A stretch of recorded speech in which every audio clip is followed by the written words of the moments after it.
allowed the two It's okay. It's okay. Off your mind. It's okay. She Off your mind.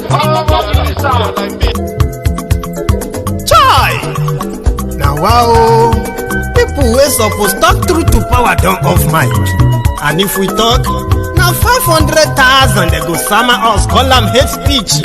But fear not, Maiyegun don't come. Him go torchlight every corner, nooks and cranny of all these bad people where they spoil our country.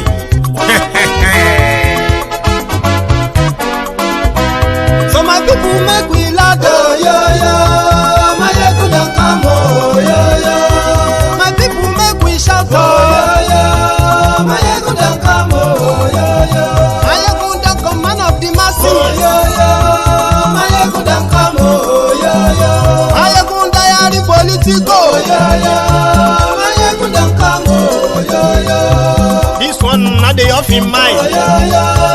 Maiyegun don't come, oh yo yo. And in the touchlight every corner, oh yo yo. Maiyegun don't come, oh yo yo. Okay, some people be they holla say they want the power. Chai, them be promise us say we go get light and power. Nah. Them hustle sote they can't get the power. But now they know they do anything with the power. Every day, dollar just they get the higher power over naira. See them talk say make we off mind, but thank God say Maiyegun don't come. So my people make you loud, oh yo yo. Maiyegun don't come, oh yo yo. My people make we shout, oh yo yo. Maiyegun don't come, oh yo yo. Maiyegun don't come, man of the masses, oh yo yo. Maiyegun don't come, oh yo yo. Maiyegun Diary Politico, oh yo yo. Maiyegun don't come, oh yo yo. This one not they off in mind, oh yo yo. Maiyegun don't come, oh yo yo. Person where they do evil, no one make person talk. Them say that Maiyegun, that man too they talk. He too they talk. Say Maiyegun Diary, he they hot like pepper. But every day then they take money in bulk. Woman picking they the street they hawk. Still them talk say make we no talk. But thank God say Maiyegun don't come. So my people make you laugh, oh yo yo. Maiyegun don't come, oh yo yo. My people make you shout, oh yo yo.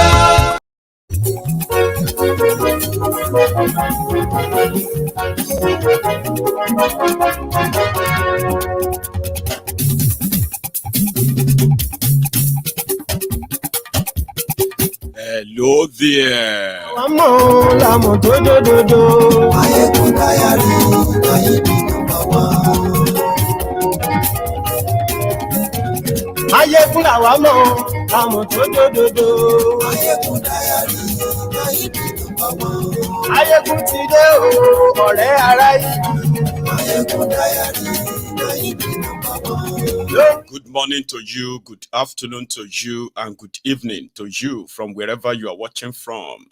This is Maiyegun Live. Maiyegun Diary, number one. Àṣírí ọ̀jẹ̀lú kì í bò níbẹ̀ o. Maiyegun Diary, number one. Bó bá ṣe eré, àní Maiyegun máa wí. Maiyegun Diary, number one. Ó sì tún ṣe eré. There is an ongoing chaos, pandemonium in Ibadan. As you are watching this video, if you are watching it live and you are watching from Ibadan, I know a lot of people are also confused. People are saying that it's a bomb blast. Others are saying it's a gas explosion. But currently, we have no idea what caused the current explosion in Ibadan.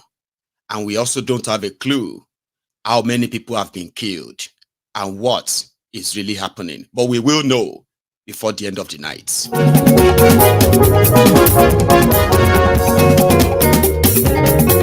Àní ẹ̀sùn ràkì. Maiyegun ti dé. Maiyegun ti dé. Ọ̀jẹ̀lú ẹ̀sùn ràkì. Maiyegun ti dé. Àní ẹ̀sùn ràkì. Maiyegun ti dé. Thank you so much for joining me. Please share this broadcast. Invite your friends, invite your not so friendly friends. Read the caption of the broadcast, the description of the broadcast, and please share it and pay your offering. Like the video. Bàbá gbé wúrẹ́. Maiyegun máa wí. Àní ẹ̀sùn ràkì. Maiyegun ti dé. Ijó ìgbádìyẹ. Maiyegun mami, Adìyẹ sùúrà kì. Maiyegun.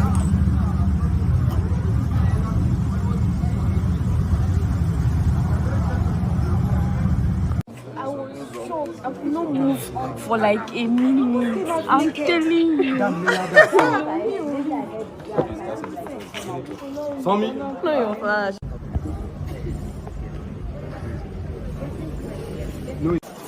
You got this.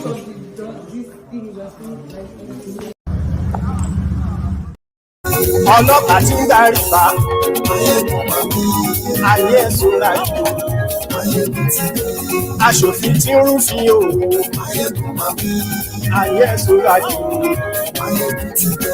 Òwúrọ̀ olóṣèlú. Maiyegun mami, Ayé sùúrà kì. Maiyegun ti dé. Ọ̀jẹ̀lú ẹ̀ sùúrà kì. Maiyegun ti dé. Ayé sùúrà kì. Maiyegun ti dé.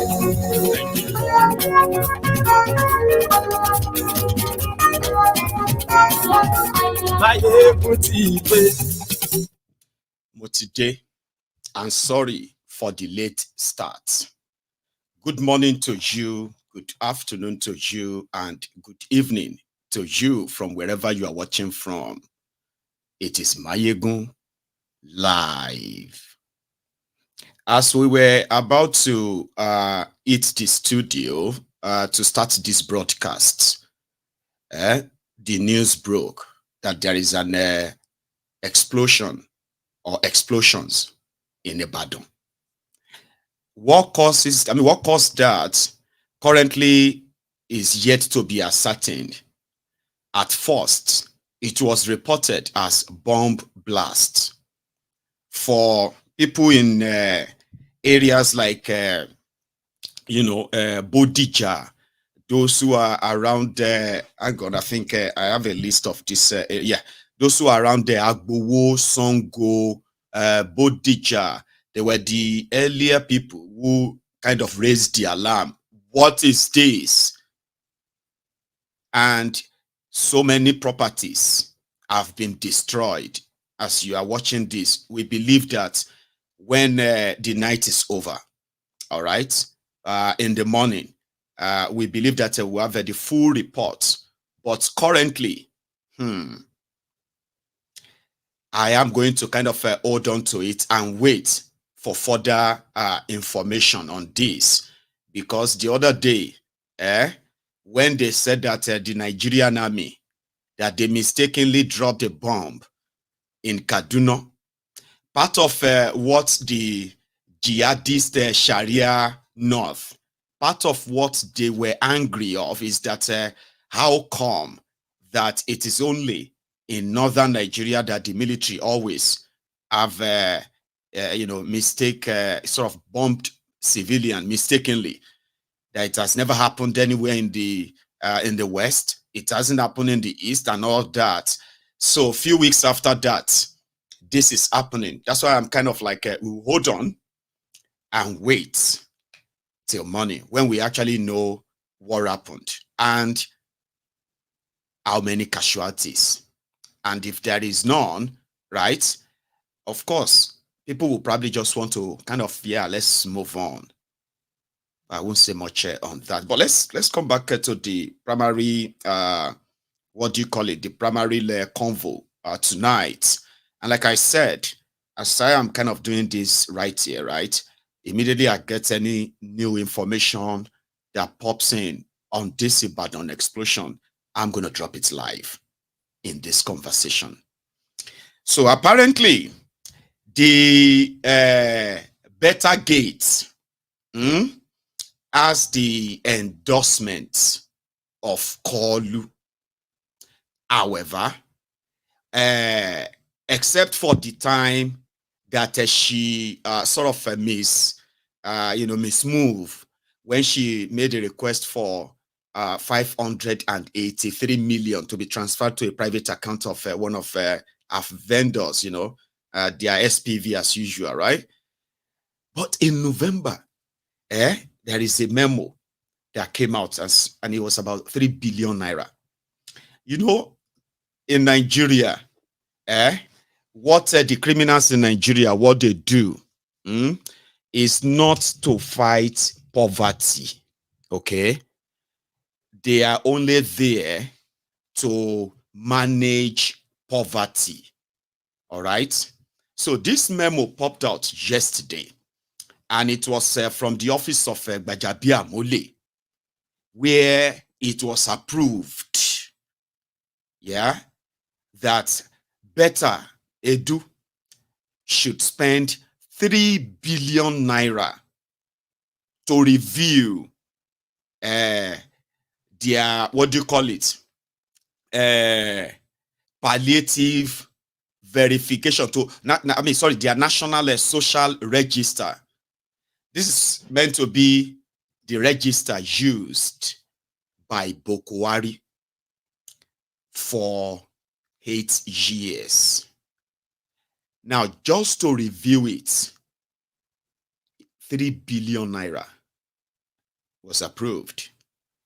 I mean, since this Betta Edu and Edugate came to light, they have already exposed over 7 billion naira stolen by these crooks through these bogus contracts review register. Remember that the Interior Minister, Olubunmi Ojo, Tunji Ojo Abi, Olubunmi Ojo Abi, whatever, the guy said the job that his wife does for the ministry was to review the register of the social investment where they are sharing money to them for Ekiti. And their paid auctions, they also came out to say the money was not paid to Olubunmi Ojo's company, led by or managed by his wife. That it wasn't paid to her as a consultancy fee. It was paid to her because the money would then be shared to the poorest Nigerians. But that is not what their document says. Their document is not talking about who has been paid or who hasn't been paid yet. They haven't even opened the book yet. What they are currently opening is that Betta Edu paid out over 7 billion naira in bits like that since she became minister, to people to consult, others to put the register together, bring the list. We don't have list in Oshun. We don't have list in Uyo. Okay, you know what? Maiyegun, can you go and bring us the list from Cross River as well as Akwa Ibom? But I'm not from Akwa Ibom. I don't know anything about Akwa Ibom. You don't need to know anything about Akwa Ibom, my friend. Send your bank account details. So they have already expended over 7 billion. You see this 3 billion that Gbaja said Thief Numbu has approved. The money no today. This is supposed to be COVID-19 palliative money. You know, say Emefiole is already been accused of stealing over 100 billion of COVID money that people donated, contributed during COVID, while the rest of you were locked down. Locked up. I've been a lockdown. You were locked down. Your business is shut down, right? You see, when people were giving money to to your government, they were banking the money. And at a point, they shared the money. They shared the money in the name of the Ministry of Disaster and Poverty. Is the one to come and meet all of you, the poor people. Now, COVID money that was supposed to be shared to all of the poor Nigerians, maybe about 3 years ago. That COVID money left over is what they now used to pay consultants to go and review the register and see if the register that Bokwari said is being using is genuine, if the people are real, and all of that stuff. 3 billion naira. That one is just to pay them all.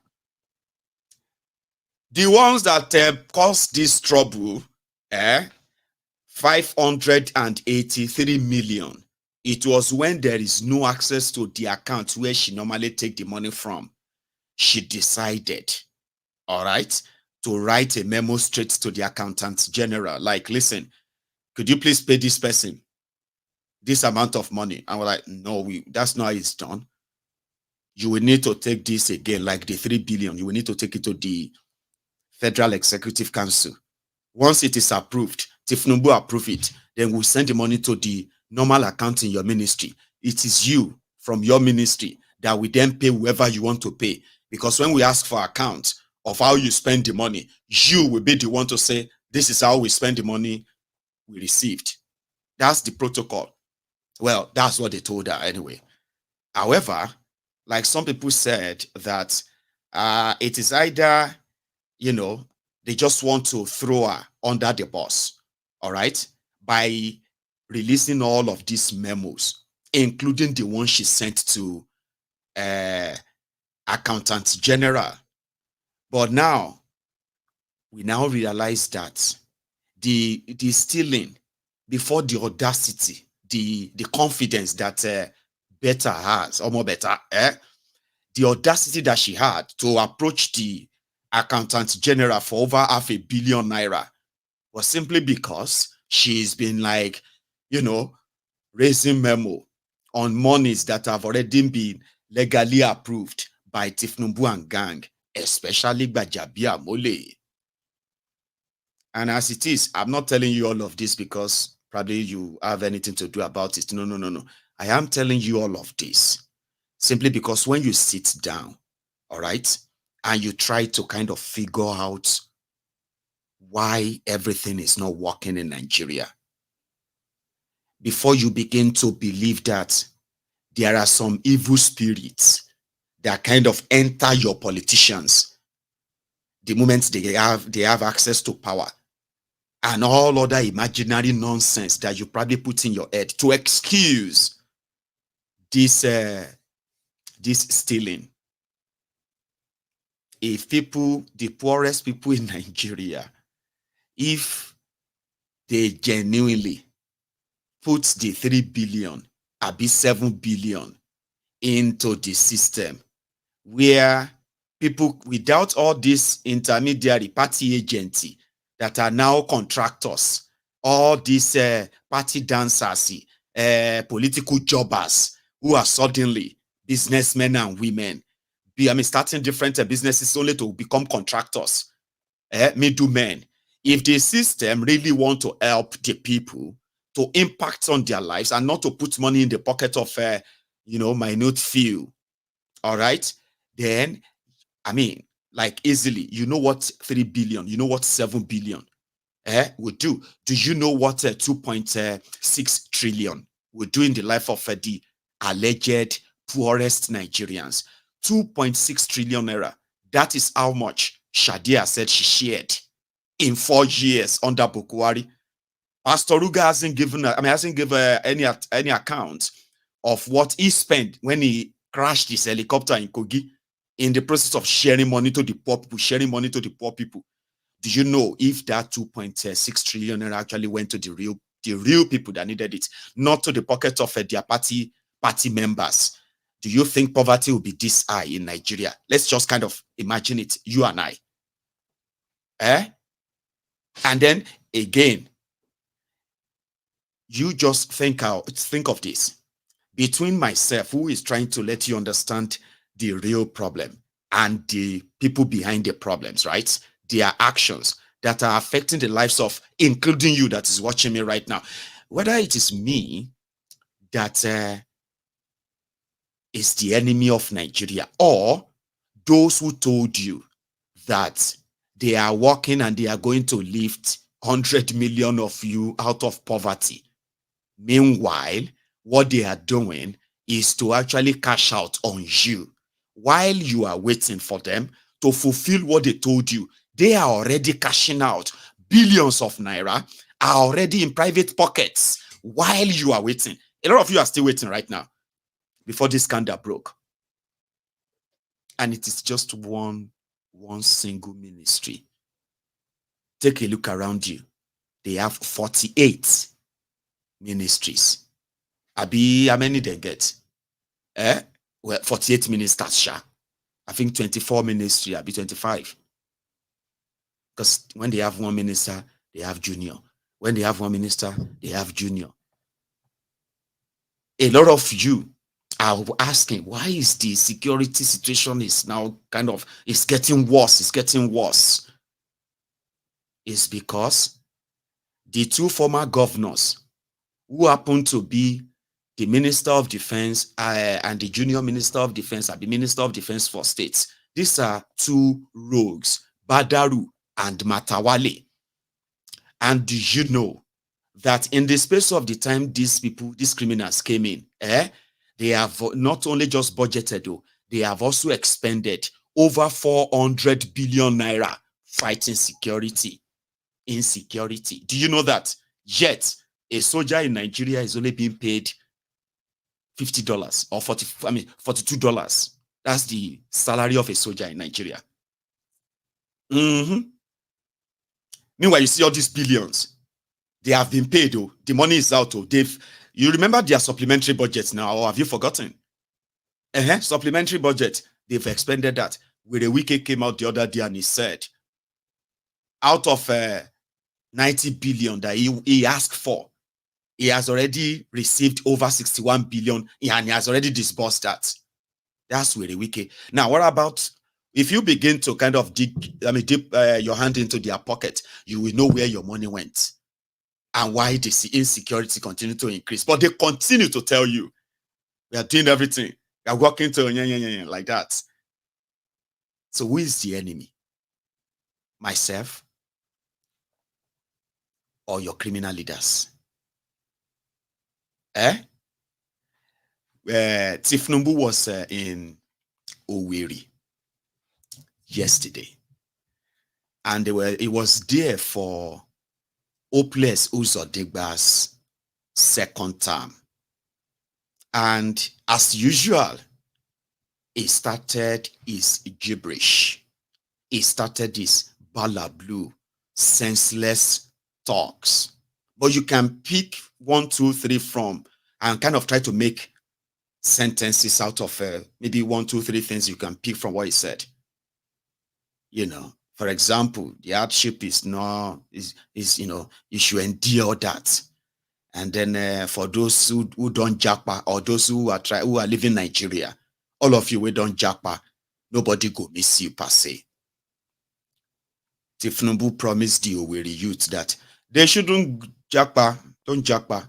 I will train all of you that will replace all the people that japa. Train them in what? He got to a stage that Obasanjo had to get up and he stood up and he walked away. And you know what happened? When Obasanjo was walking away, the next thing, Tifnumbu Agbero, Igbin Ragbiji, Omota, the guy in that house, Shabi. It was like that. Sean Baba, something like Sean Baba, I'll save Johnny Baba. Baba, save Johnny Baba. I was like, Nigeria, lay alone. Let me take you to that Owerri. Again, see, as you are coming with me to Owerri, I want to kind of say something. It is a caveat. All right? Listen, do not sit there and be expecting any sensible thing from Tifnumbu. I told you and I'm warning you ahead now. It's all gibberish. But to some of you who are going to watch it and listen, right? Just pretend that you are listening to a crowned king and currently performing a circus. Unfortunately, there are some people who believe him. That is the most unfortunate part of it. Do not begin to raise your up. Like, what is he saying? What is he talking about? Because I'm still taking you to Abuja tonight, where they were praising Bokuwari. Femi Oponu Adeshina wrote book about Bokuwari. Let's go to Owerri first. Call, please. I stand before you to say You have gone through twists and turns of democracy.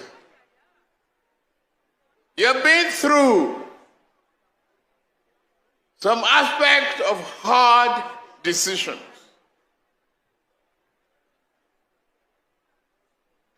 Each time I watch the news and see one frame or the other, one pain or the other, associated with the removal of subsidy, just remember that among you, your families are pregnant people. The day of birth is the day of pain. You go through the labor pain.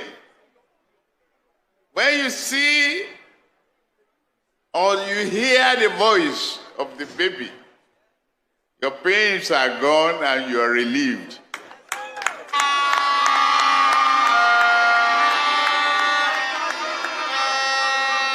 Nigeria is at it. The last 40 years, some very few people were cornering our commonwealth, calling it subsidy. I call it wasteful and thievery.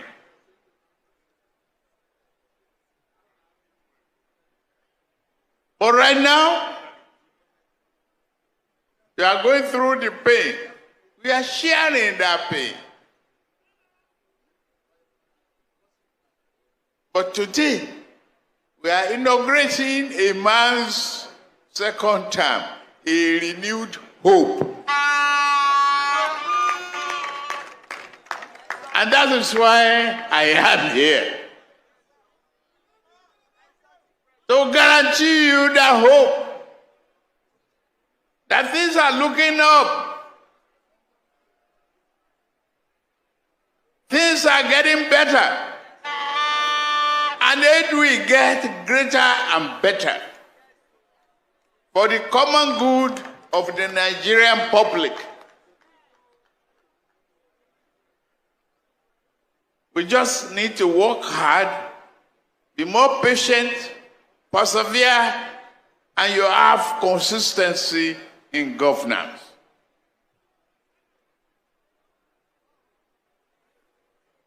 Don't worry.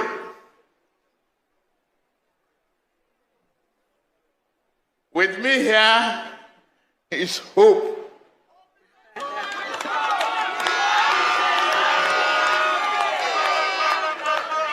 The real hope.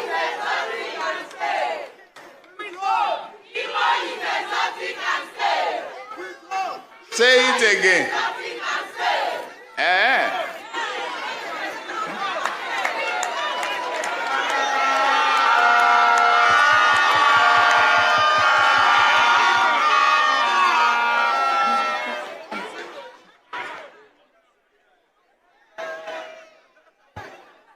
I assure you, there will be substantial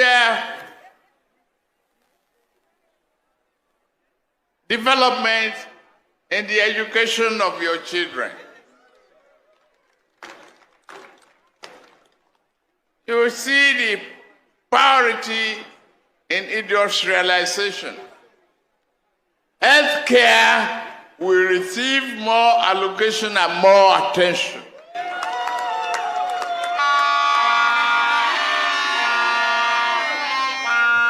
Don't worry about what you are hearing about the Japa syndrome. We will train more people. And then we can supply them safe.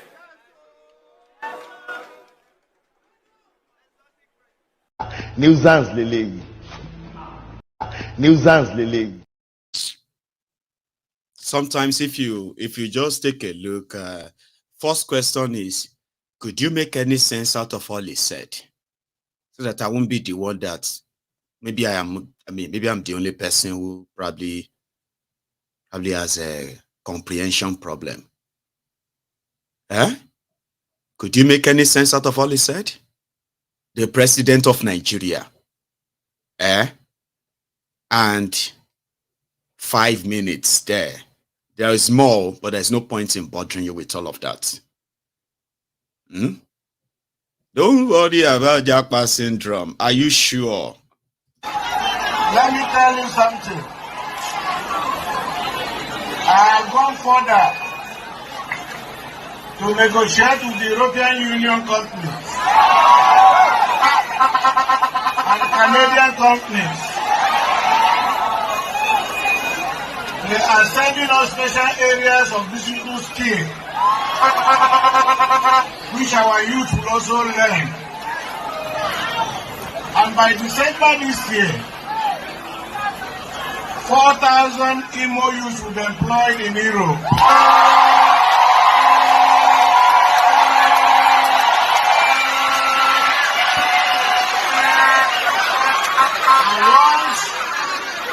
And once the employment letter comes, the governor will pay for your 8 tickets.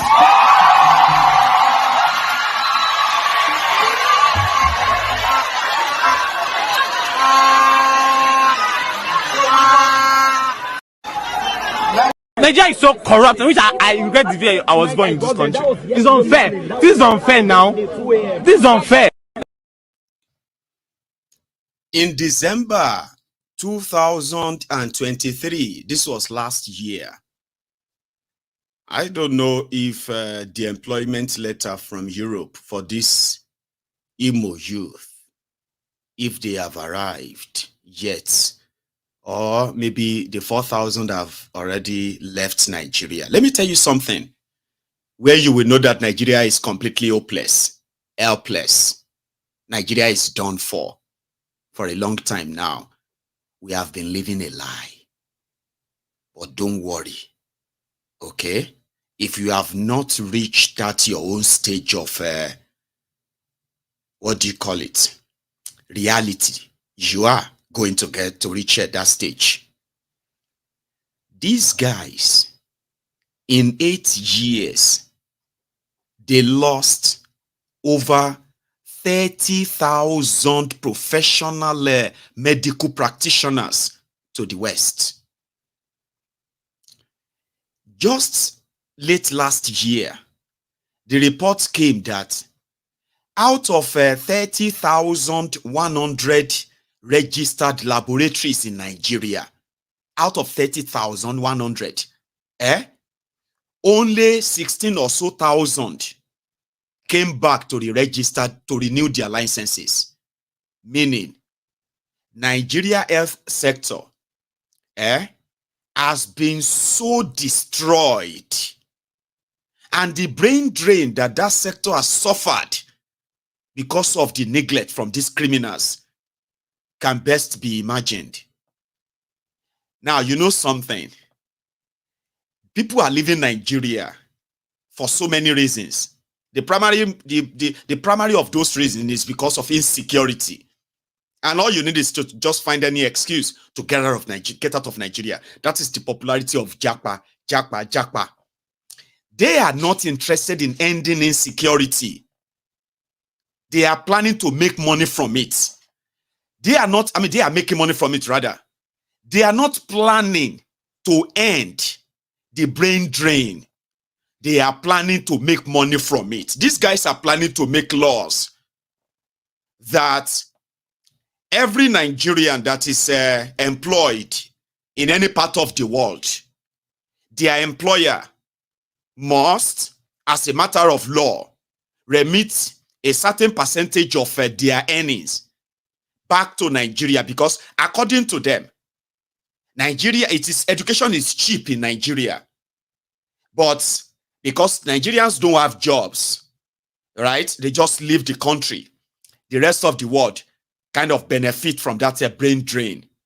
So Nigerian criminals are not planning to end the brain drain. They are planning to make laws in order to be able to tax you, me, everybody, because we're educated by Nigeria, according to them. So that's what Tifnubu was saying, because they are already saying it. The Dumbos are already telling themselves that it can work. Of course, it can work. If you don't pay it, you can never get Nigerian passport, and you can never get this, or they will just put some conditions until they begin to take money. So they don't care if all of you want to leave Nigeria, leave Nigeria. Doctors or professionals, so they don't care. Because according to them, maybe that's going to be a market. Let's train them. Let's give them this education and whatever it is, right? And then if the world want to take them, because we don't have any use for them, they can take them, but they need to give us money. This was where Obasanjo probably just left like with a little Benny. Because I'm now. I mean, I think I have a picture. Look at them. They met. This is two of them. This is the man on the left is 70 years old. Football age. The man on the right, Obang Paro, is about 88, Abi 89. Sorry, I think I'm exaggerating, Abi. He's about 85. Obasanjo is an old man. If he's not even 90, gone safe. What is Obasanjo's age again? Remind me. So, but the one on the left, usually called the one on the right, Baba. However, everyone who knows their history, sure you get, they will understand the meaning of that picture. Okay? If it's for Obasanjo, people like Tifnubu will probably be in jail. But thank the politics of ethnic and religion that Tifnubu is a master. That's why till tomorrow, there is a section of the Yorubas that kind of believe that Obasanjo is not Yoruba. A lot of you may not believe that this actually came from the likes of Tifnubu and their camp. That's why if they cook propaganda against you, Baba, it go take, I don't know what it go take to clear you. Tifnubu and gang then get that tool before social media came. Now that social media can't neutralize them small. Sure you get the way they will rope you, and at the end of the day, Baba, Obasanjo, they will tell you, I know what I'm saying. Obasanjo is Igbo. And there is actually this racist, xenophobic kind of politics that Tifnubu and co play. And they have a way. It's like that politics of Ladoke Akintola in the era of Awolowo. See, all these things you are seeing today, right? They are not new. If you go back to history, if you listen to the audio of Ladoke Akintola, Adeyinka Grandiot, and what he's been doing will not be new to you. And this was somebody who was like a deputy premier of the entire Western region. His politics was crude, it was hateful, it was ethnic, and he never hid it. Back then, Grabayini. That is the politics of Tifnubu. Until tomorrow, there will be Yorubas that will tell you confidently, grown-up men and women, they will tell you, Obasanjo is Igbo. Say, his mama was, you know what I mean? Meanwhile, Obasanjo will take you to where his father died and buried in Owu. It will take you to where his mother was died and buried in Owu. But somebody from Iragbiji that denied his own father and his own mother, accused him of being Igbo. And there are those who believe. So I think Obasanjo was probably have had enough. He has had enough. He had had enough, and he was like, "Nah, I'm getting out of here." And Tifnubu saw him. His reaction.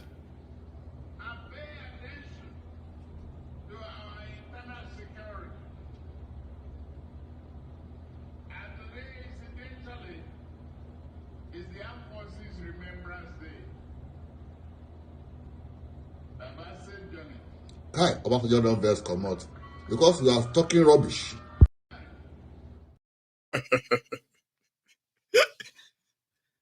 Baba, save Johnny. because he's talking rubbish. But it is Kolu. And I don't know if you have been reading everywhere where they will tell you that he's no longer shaking. He is no longer doing bala blue. He's no longer sick. And they are saying all of these things because every day, the coverage, the package, they are doing their best to make sure that everything is still pretty much like covered and managed and all of that. You know what I mean? Who are the type of people that will actually have access to record him or see him and all that. That is being done. The media will not have one-on-one. But once in a while, it will sleep at events. Even if they give him a speech, right? It will sleep. It will go out of the way and it will go show the true inside, the Kolu that we know. And that's the moment that it will make any sense. It will just talk nonsense, jargons. Sometimes you will think he's talking like they are still campaigning.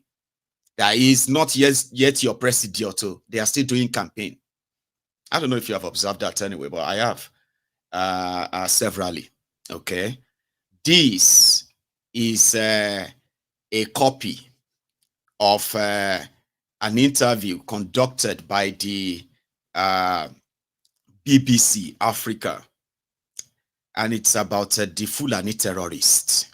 You see this segment I'm going to cut off for you. I just want to show you this just so you kind of have a memory of what people experienced under Boko Haram, just to remind you, kind of. And today, they launched 2 books, written by Femi Oponu-Adesina. Now, Femi Oponu-Adesina wrote a book, I have 2 books, and he called one of them Working with Boko Haram, telling Nigerians what they didn't know about Boko Haram and Boko Haram's government.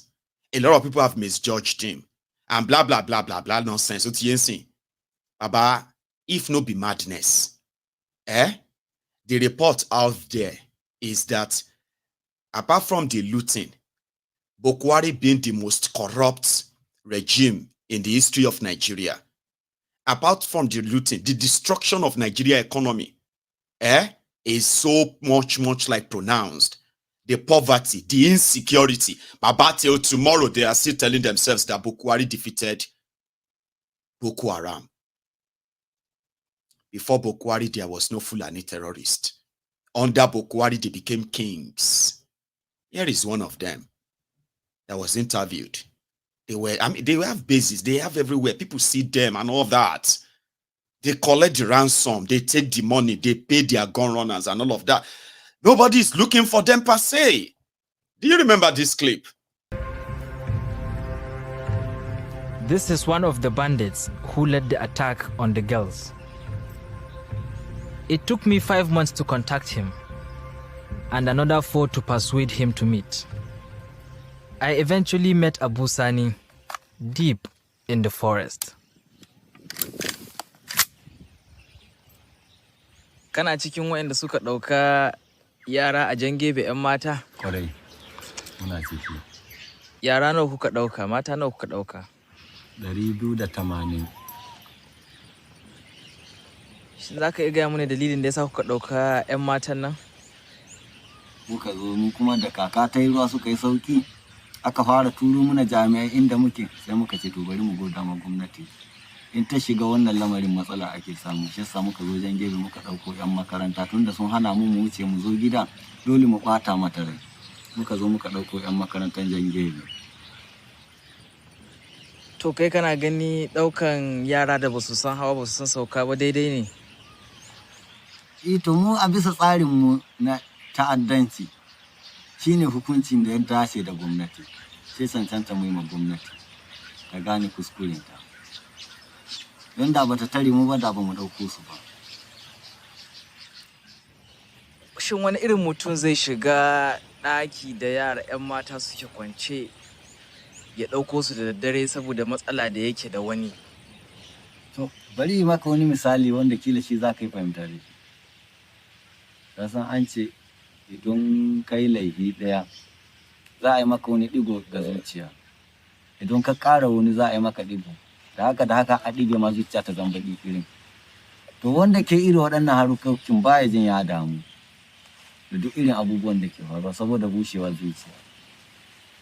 amma mu dai illa abin da zan ce muna ba su hakuri amma mu ba mu ji wata damuwa da irin haka ne sam saboda mu iya abin da muke gani mu yi ma gwamnati mun bata mata rai shine kawai. Me yasa kake tunani arewacin Najeriya tana ta lalacewa tana rikicewa da waɗannan matsaloli na tsaro?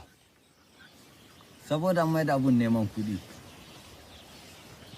Saboda shine kowa kuɗi yake nema da wannan bangare shi aka mayar.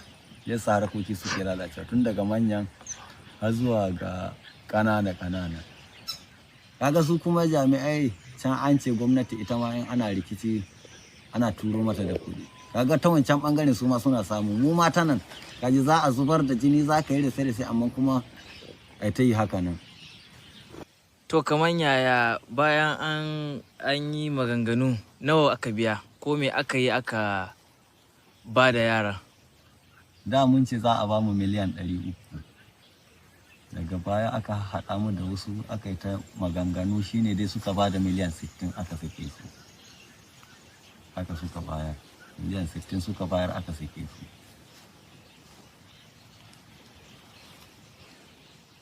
Miliyan 60? Kaga miliyan 60 ɗin? Da ido na mu muka karɓo su. To me kuka yi da wannan kuɗin? Mun ƙaro bindigogi ne da su.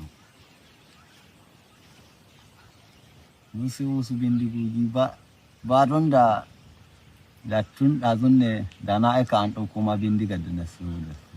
In gwada maka ma bindigar da na so da irin kuɗi.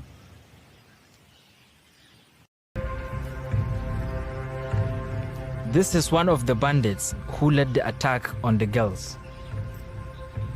It took... You saw that? They were like kings. But in Abuja today, where in their usual manner present themselves for the job well done. If Nigeria is not working for you and you can't do anything about it, that is your own fault. For these guys, everything is fine. So let's go to that Abuja. And I'm going to start with Kolu as well. All right. Normally, I was going to probably from security part go to that same Abuja, but probably let you hear from Werewike. I think we should hear from Werewike because he's talking about that same insecurity after all the dance and all that over the weekend, right? It was finally doing something or probably pretending to be doing something about the invasion of Abuja. Because right now, they are even asking that they should declare Abuja the unsafest city in Nigeria. In fact, there are other I don't know if you have heard this, but there's a particular conspiracy going on now. You probably haven't heard it, and I'm the one telling you first, okay? The Northerners, they are now, they are pushing so many conspiracies right now just to kind of let their people believe that they cannot trust Tifnumbu, okay? They believe that it doesn't give a damn about them, which is true, right? They are right about that one. It doesn't give a damn about you. If you are a Northerner, you're on your own. Listen to me. So they know that. So when Tifnumbu and his crew said they are moving some operational offices down to Lagos to decongest Abuja, so people were like, the Northerners like that, they're like, if you want to decongest Central Bank in Abuja, why did you not take them to, let's say, Akwa Ibom? Why Lagos? Lagos that is already choked. So if you are talking about decongesting, so it's not decongesting. No, they are going to move Central Bank finally back to Lagos by the time Tifnumbu is done. This is the impression on the Northerners. So share you that. You see this insecurity that has enveloped Abuja and the kidnappings that continues and is increasing. Even though they are telling themselves that everything is fine now. People are just exaggerating. Listen, the Northerners are kind of pushing a conspiracy that, so they will just say, since Abuja is not safe, they should move the Nigerian capital back to Lagos. And with Tifnumbu, it will do that. And that would be a slap on the face of the Northerners. And I'm like, anything will go cause wahala between all of you now until you kind of decide to break up this shit or this contraption, save the lives of the people that are trapped in it. It's a welcome development, but with the wiki is pretending to be doing something. Viable TV, give us this.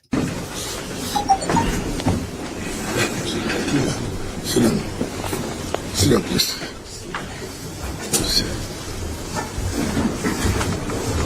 The area council chairman. Yes, sir. Buhari is there. Yes, sir. And Nabaj is not here. Secretary, FCD, Commissioner of Police, and others, heads of security agencies that are here, area council chairman, gentlemen of the press, ladies and gentlemen. I'm sure this is just for the sake of the press before we're going to close the meeting. All of us are aware of the security situation in the Federal Capital Territory, particularly Buhari and some other areas that were witnessed security challenges. Yes, I'm aware that sometimes too the press overblow what is happening, but all of us are concerned as the Federal Capital Territory that houses virtually every Nigerian. We owe a duty to make sure that this place is safe. We'll do all we can, and we're sure Nigerians who reside here that there's no need for panic. We're taking every step to make sure that those challenges are things that we must have to resolve. So this meeting is practically to look into such challenges and see how we'll be able to resolve the problems. And that's why we invited all the council chairmen, because they also have a responsibility in their various area councils. So I'll put our head together and come up with solutions. So for the press, it's just for you to know that we are not sleeping. Security agencies are also not sleeping. We provide every support that they require in order to allay the fears of the citizens or residents. And this time around, we will not be happy where area council chairman will abdicate their responsibility and travel out.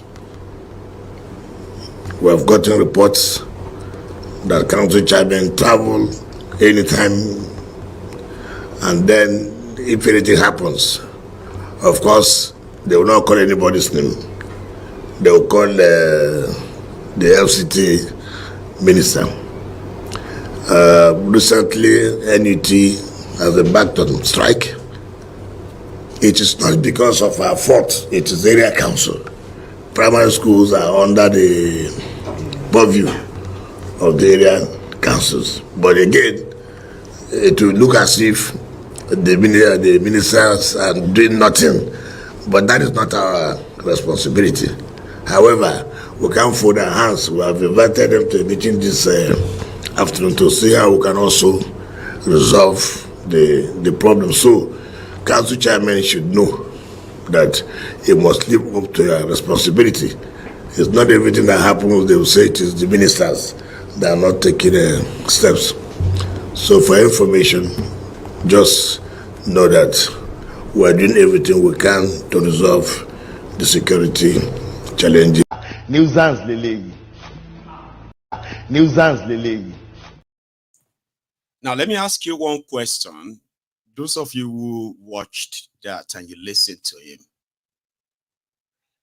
did it sound like somebody who they just woke up, like you have a press conference with people at 2 o'clock, sir?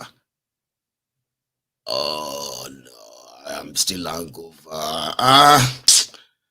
Oh, no, it's the local government chairman that you said we should, the council area chairman that you said we should call to discuss the insecurity in Abuja. Oh, those people don't do anything. Everybody just want to see the minister. Everybody is minister. No, damn it. Sir, they are already here, sir. And, you know, all right, tell them I'm coming. That's the vibe I kind of felt there. That is not somebody who is on top of any situation. He's not on top of any. We are doing everything to possible to make sure that he even said the media is overblowing it. Shame you saw. Did I not tell you that? That may you not become a statistic that they will say the media is exaggerating your situation. Imagine if the terrorists also have, they do have internet. Excuse me, they have internet, right? Imagine if some of them are also seeing the reactions of the government that should come after them for kidnapping you. And they are just like, those are the people in charge of Nigeria. Those are the people that will tell you everything is fine. And then you can tell yourself and say, the minister said everything is fine. No, everything is not fine. You are on your own. And Abuja people, a lot of you are kind of well-to-do. You should be able to afford to buy your own protection. Police cannot protect you. Military cannot protect you. Of course, the government cannot protect you. In this case now, it will even be a better breaking news if they talk, say, in your estate. Imagine those of you. Jesus, Abuja, where some of you feels like you are kind of rich, are being cocon here. You move into an estate. Your estate self not even get security per se. Or if it's a security with, I don't know, maybe Shakabula or what have you. And all of them are there inside with a multi-billion naira worth of properties. Or if they put all of it together, they will see like you are into, you are like you worth hundreds of billions of naira. Then terrorists will just walk into that same your estate, break your door, kidnap your children, kidnap your family. So what about we start seeing the news that they approached a house in Kubwa, or they approach a house in Betta, or approach a house in anywhere, and when they try to break in, the house owner just down like about 6 of them. Imagine, breaking news, 6 terrorists gone down in self-defense. Wouldn't that be something sweet? Would that be something worthwhile that you are doing for your family?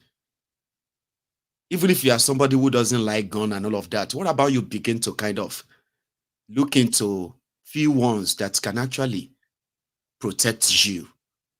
I mean, it doesn't have to be automatic guns per se, right? Do you know that before you have a gun in Nigeria? So how could you be living in Abuja and you are waiting for terrorists to walk into your house and, like, you know this situation, you are waiting for the criminals who are not interested in you. They've traded you off already. So this is me imagining it. So if I am somebody from Odogbolu Ijebu, and somehow, I move to Abuja, the Federal Capital Territory of Nigeria, there must be something that is going on in my life that will move me to Abuja. If not, what's my business there? What would I do there? So if if I now have to make my family live there, would I count on people like this with a wiki? Would I? Or even your Tifnumbu? Me as a Ijebu man living in Glasgow, Scotland. If they kidnap me now, it doesn't mean that if they kidnap me in the UK, okay? Sorry, not that I can't be kidnapped in the UK. Oh. Don't get it wrong. Oh. You get. If there is nowhere that some people can take some people, there will be no word called kidnapping. You know, say kidnapping or kidnappers, they are English words, which means there are kidnappers everywhere. Well, you see this me, low budget Will Smithy. If they kidnap me in Scotland here in Glasgow, number one, it is not just the entire people in Glasgow that will be aware and be looking for me. It is the entire people in Scotland and the entire UK. The news will spread beyond UK and it will spread to Europe. As the news continues to spread, it's going to enter Nigeria. Everybody will know that Maiyegun in Glasgow. But there's something you can be assured of. Even if my kidnappers kill me, you know the justice that I'll be smiling like that as I enter the cloud to go and meet the sky daddy. Is the fact that very soon my kidnapper will be on the next flight too.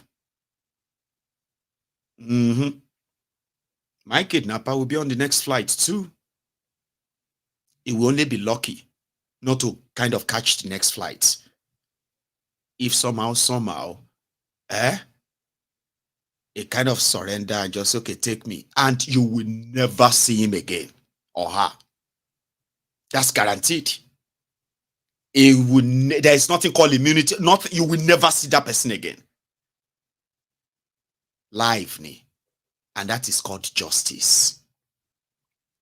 In Nigeria, if that didn't happen here, if my own first minister, the Scottish first minister, is not in the country, it will return immediately. It doesn't matter whatever it is there is involved in, or any assignment is doing abroad, it will return immediately to Scotland. If it becomes something bigger, that a day, 2 days, they haven't found me and they believe that this is somebody who is a politically exposed person, this is not ordinary, this could be act of terrorism. If they heighten it, the UK Prime Minister, Maiyegun, it will become something that they will even discuss in their parliament. But in Nigeria, come on, nobody cares about anybody. It's only when the media begin to talk about your case, so these criminals in government will now pretend to be, oh, yeah, sorry about what happened. We are going to do everything to make sure that we help you. We go and ask all the victims of Nigeria. Nobody reach out to them. You will deal with the trauma for the rest of your life. So how much is getting your own personal protection will be, even if you are going to die, or even if anything is going to happen? Won't you smile to heaven that at least in defense of yourself and your family household, you manage to shorten the numbers of the assailants and the criminals, that they do not return back alive? I'm saying this because I'm saying if I'm living in Abuja, it will be so stupid to kind of pretend that all of this is not happening. And you are just chasing the money and all of that. And while you are chasing the money, you are back home one day, one night, and there you are thinking about how it's going to be tomorrow again, and bah. Before you know it, they don't kidnap you inside your house. And there you are. Everybody have to go and raise 100 million, 200 million, 500 million. You just have no idea what the ransom is going to be. You yourself will be the one to be like, "Como, is this going to be my end?" And it's not just Abuja, it's everywhere. All right. So the explosion in Ibadan is not being treated as bomb blast. Okay. They are not treating it as bomb blast. They are treating it as a gas explosion. Gas explosion that could be heard as far, it could be heard in a distance of over 10, 15 kilometers away. we'll wait till tomorrow. For now, they said 2 people are dead. And they have no idea of how many people injured. I have seen videos of people's shattered body. I have seen videos of people's burnt body, like, you know, burnt with cloth and all that. I can't share that with you. And I bet a lot of you would have seen them too.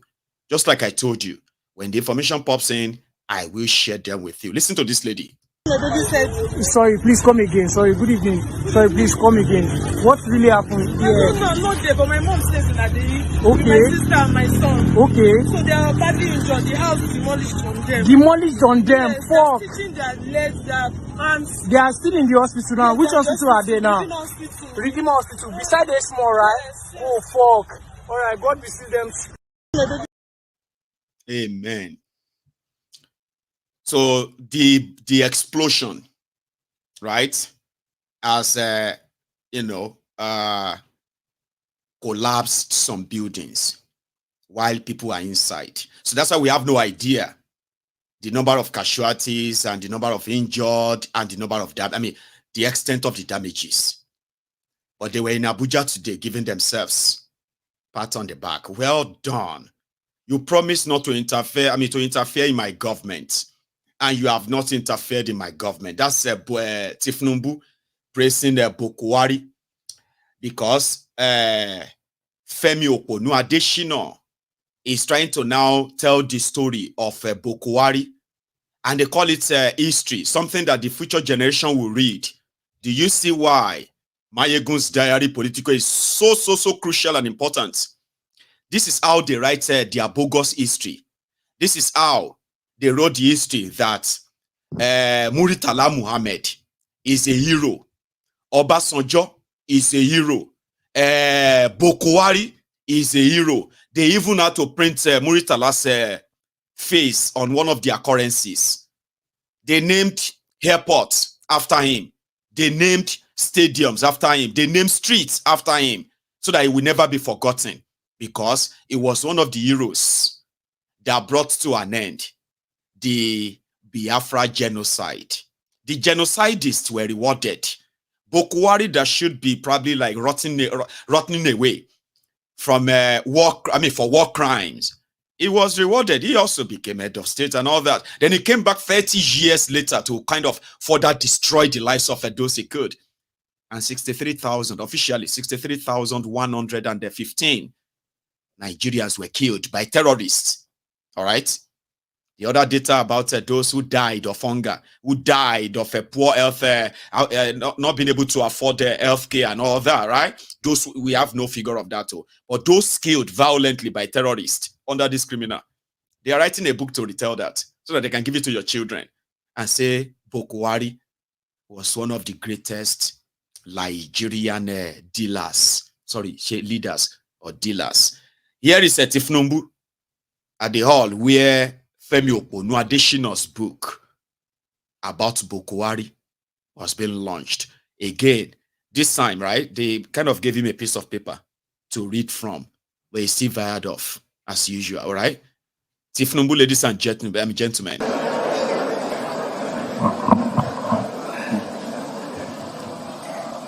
Thank you for all you've done for this country.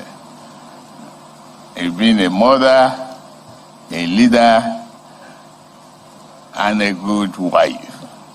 Thank you. Let me thank the organizers of today's book launch for providing me the opportunity and the ambience to reunite with my predecessor, former President Muhammadu Buhari, since he left the office, May 29, 2023. After handing over, he said, "I'm far away in Daura, but if you need me, contact me. But I won't intrude in whatever you are doing. I won't interfere or breathe down your throat." We've partnered to make democracy flourish in Nigeria. President Muhammadu Buhari, thank you. Except when I call him to say, are you living? Are you being in the farm? You don't hear from him either to nominate or intrude in the cabinet or complain about occasions. Thank you for being who you are, a civic.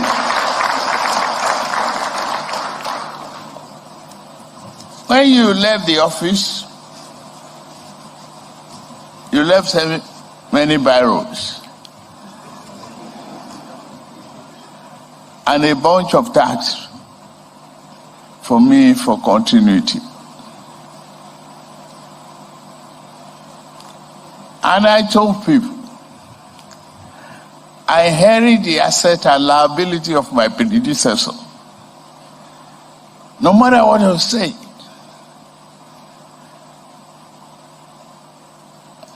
We always joke sometimes. And you say you can never please Nigerians. But yours is to focus, work hard, and satisfy your conscience. You have done that. It is reflected here. You serve our country with dedication and a common zeal. I was talking to somebody last night that I'll be at this book launch. Said, oh, I remember you sold us Buhari. I said, stop where you are. I'm not talking to you about a disclaimer. I'm talking to you about a program that I really appreciated and will continue to appreciate. Being here face to face with you is being here with a great documentation of history, candor, integrity, and character. Nuisance Lele. Nuisance Lele. Do you see what I told you? That is how they kind of, tell themselves like, I'm Bokwari. That's what they were telling him. Remember, for 8 years, you are doing so well. You have defeated Boko Haram. You have make Nigeria great. And all of you know, say Nigeria don't enter canal.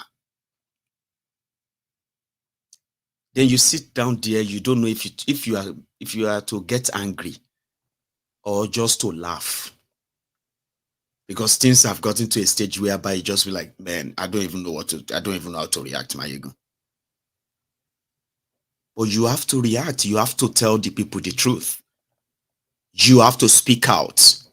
When you keep quiet, when you keep your mouth shut, when they do things like this, even they themselves will begin to believe their own lies. Have you not been saying it? They were telling Bokwari that he defeated Boko Haram. Nigeria is safer. They are telling Tefnumbu the same thing right now. So if you don't talk, if you don't react, if you don't kind of rejig the people, not only the people that will believe all these lies, even though they know how, the danger they are walking into every day, they themselves know. It's not only the people that will begin to believe what they say, even they themselves will begin to believe. See Bokwari who sat there now, and Tifnubu kind of is like, praise, thank you, my predecessor, my chan. Listen to the other part. Meanwhile, hang on. Currently on YouTube, which is where it is happening, right? I mean, we are over 2,200, right? But I have tried to persuade a lot of you to always remember, right, to like the broadcast. When you like the broadcast, and more of you, how could we have 2,000 people and we only have just about 500 or 600 of us who have actually shown that they are here? Please do, right? Now, Kolu, this is the part where they are praising themselves and telling themselves how great they have done. I inherited liabilities and assets. The two words they told him to be using. But when he's talking to you as well, it will be like when he's talking about Bokwari, he has to say, I inherited liability and assets. You inherited a country that is scrap.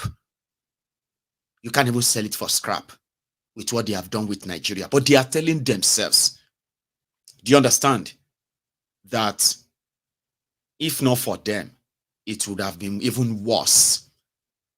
Here. The economy was prowling into recession. Boko Haram has taken over so many local governments and some part of our country. It is easy to forget that United Nations building was attacked here in Abuja.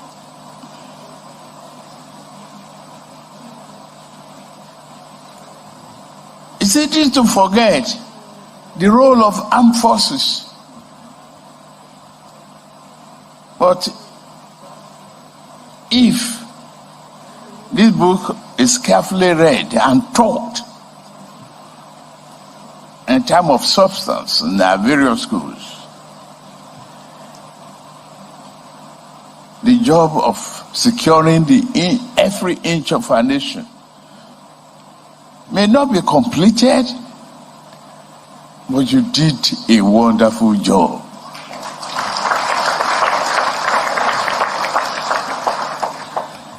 And we will not rest, I promise you, until every agent of darkness is completely eliminated.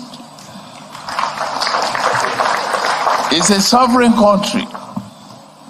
I'm glad to listen to you making a commitment to my administration for support and real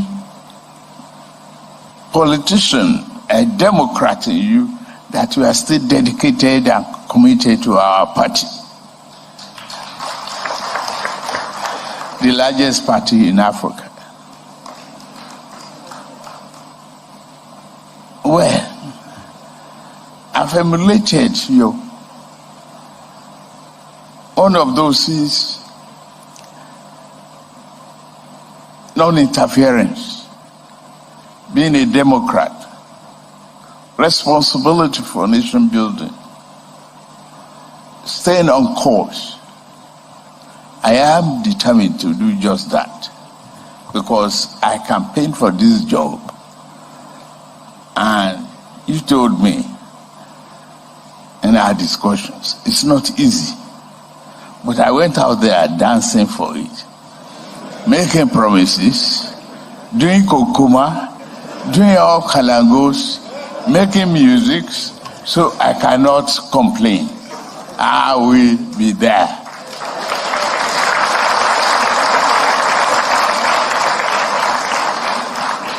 In addition to going through the Niger Bridge and many other things you've done,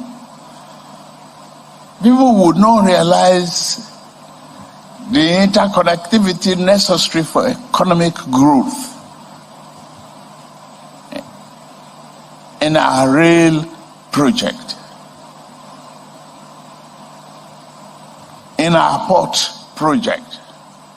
How vital it is to the economic growth of this nation. A silent worker, a man who is a very, very organized and disciplined individual. President Muhammadu Buhari, thank you for what you've done.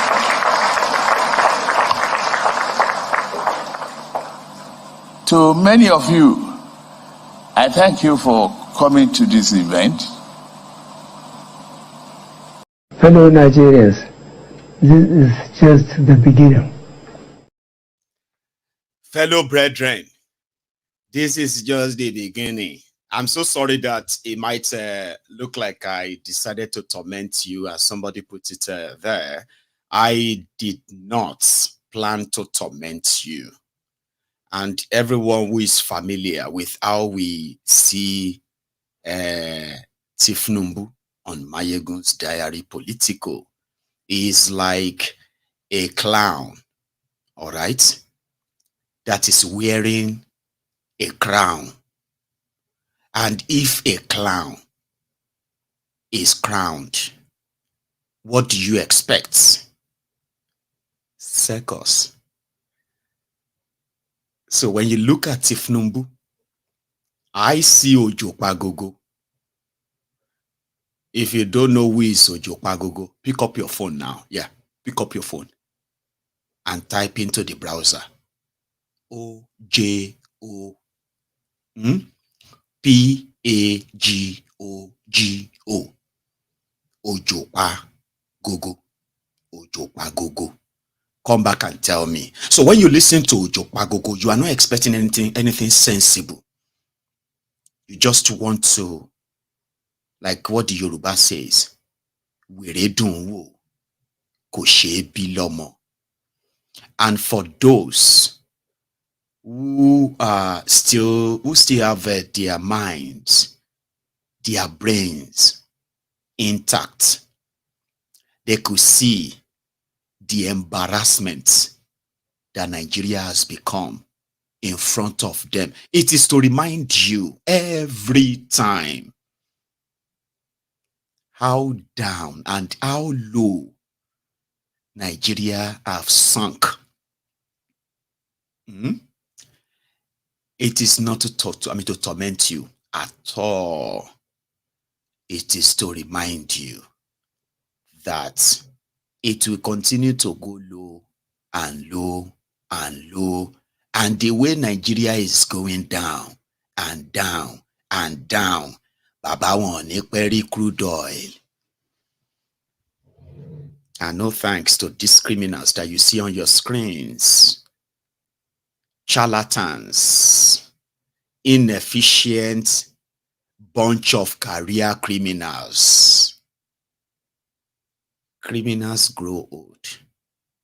Foolish people grow old. Stupid people grow old. And that they are now older will not make them less stupid, less foolish, or less criminal. Do you understand? Because that's exactly what I have seen in the arched job that Femi Oponu-Adesina is trying to cook. Femi Oponu-Adesina is trying to retell the story, the horror of the Boko Haram regime. And they want to give that to your children in schools. None of my own children will ever touch that nonsense. Working with Boko Haram. The lies. And the division, the destruction of Nigeria with no single responsibility. Come on. Sheung was holding him down on Channel's television. And I love the question he asked him, Femi Oponu-Adesina. It was like, listen, we've seen the result of your 8 years. Nigeria is worse off. The report is coming out now. Tifnumbu is just not bold enough to tell Nigerians that Nigeria is done for. Like, what's your pride? What did you put in that book? What are those lies? That's not how he asked the question, by the way, right? I kind of still like it, though. Listen to Femi Oponu-Adesina. He just resurfaced from somewhere, cash out on this, and it's going to disappear. Afterward, you will never hear from him. Even before Femi Oponu-Adesina, guess who came out today as well? Pastor Ruga. It's been a while, isn't it? I mean, yeah, it's been a while. Pastor Ruga was out today too to honor Femi Oponu-Adesina's lies, to repackage and resell Boko Haram.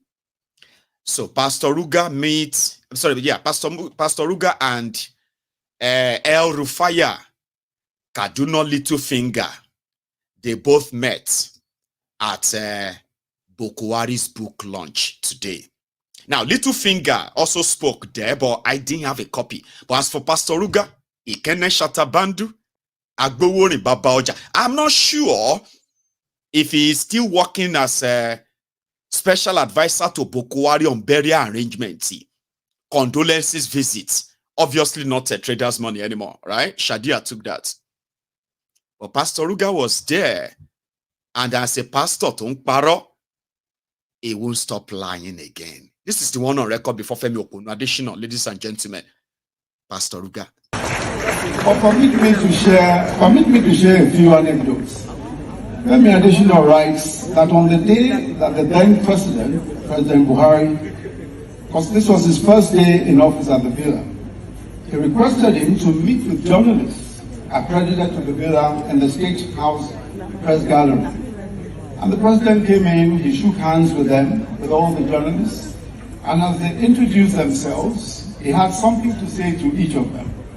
Then when Juliana Taiwo Obaloye introduced herself as representing the Sun newspapers, the President said, "Warn your cartoonist, warn your cartoonist. My chin is not as long as it usually makes it."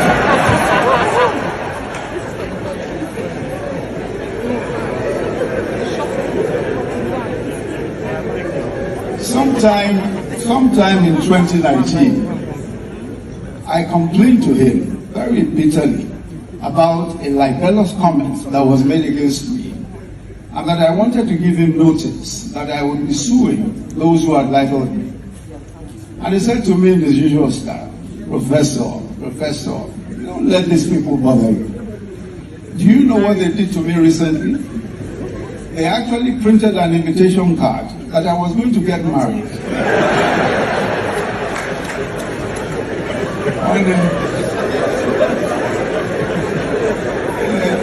On a Friday at the National Mosque. He said, and you won't believe Nigerians, there were thousands of them waiting for me at the National, waiting for me to come and get married. And to tell you that President Buhari was always ready to laugh at himself.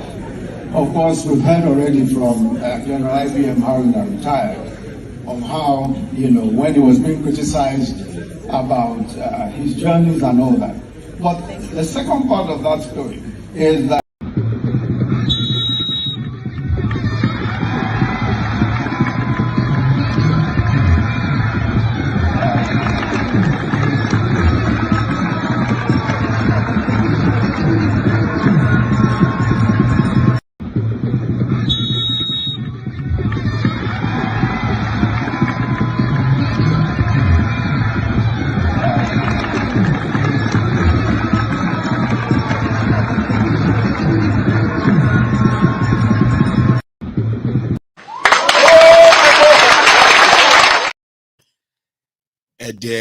Aguero nìyẹn. Pastor Ruga, their usual star boy. He was their poster boy. They said that Bokuwari will be fighting the physical war with the terrorists. Pastor Ruga will be fighting spiritual war. Abanigba ti ogun dé. When the Ogun came, at the spiritual war, at the physical war, the terrorists were using Nigerians as a game. Look at that one running. Look at it. Shoot him. Oh, got okay, another one.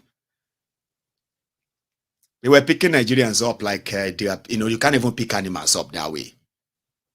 And then they are making videos of them. But I don't think Femi Okunu Additional put that in his book. Right? Here. Analyzing and appraising President Buhari's time in office. And one of them is also someone who served in his cabinet. And those descriptions include being ineffective. He doesn't care. As long as it doesn't affect him, he's indecisive. Who was it? I mean, there is a former minister who was on the program. He said, look, if Buhari appoints you a former minister of communication. I watched this. He said, if Buhari appoints you, he will not even, if you don't go and meet him, it was twisted. It was twisted. Did you watch it? I watched Shitu, Minister Shitu. I watched it. Yeah. What he said was that Buhari gave you free hand to run. But it was twisted. It was twisted as being not interested and as being ineffective. I'm sure if you ask Minister Shitu again, the true meaning of all he said, he will tell you that his words were twisted. Well, I mean, if those who say that when the president gives you a job to do, it just allows you to do it, yes, even when you are failing. There are those who failed in their roles as minister, and the president kept them for 8 years. You didn't appoint them. You didn't appoint them. But Nigerians, they serve Nigerians, and Nigerians could have judged them. Is the appointer that can judge them. But Nigerians, they were working for Nigerians. The person, let me quote the good book. It says, who are you that judges another man's servant? It is before his master that he either rises or falls. That's what the good book says. So it is the person who appoints you that can really judge you. I mean, because there must be things he gave you to do by which he will judge you.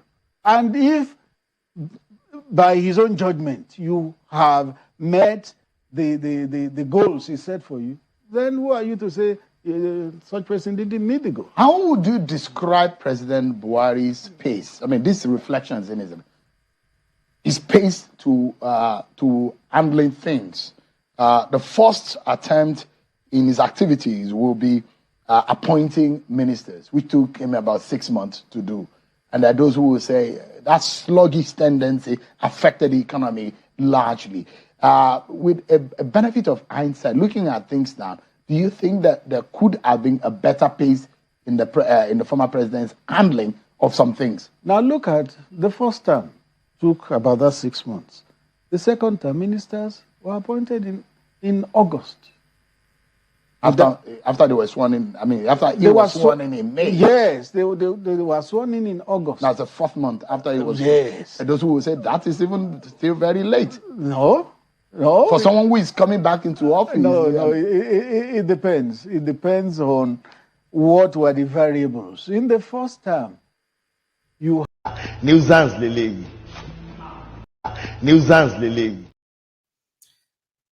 For those of you who probably have forgotten Femi Adesina, like these guys became so arrogant. I mean, so condescending to the point that it was like, you know, they are not responsible to Nigerians. Like, what are you going to do? We are working for Buhari. Nigerians will be telling themselves that you are working for us.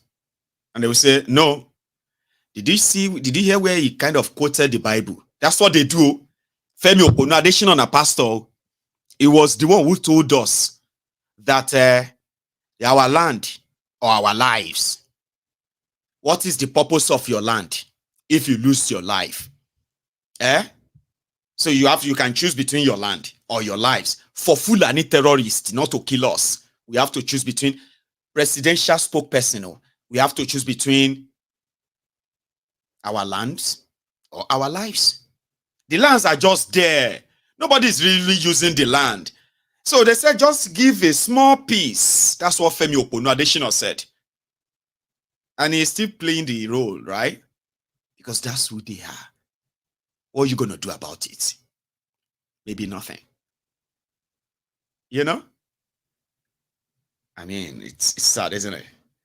And no wonder that Kolu almost prostrated for Buhari here. Ah!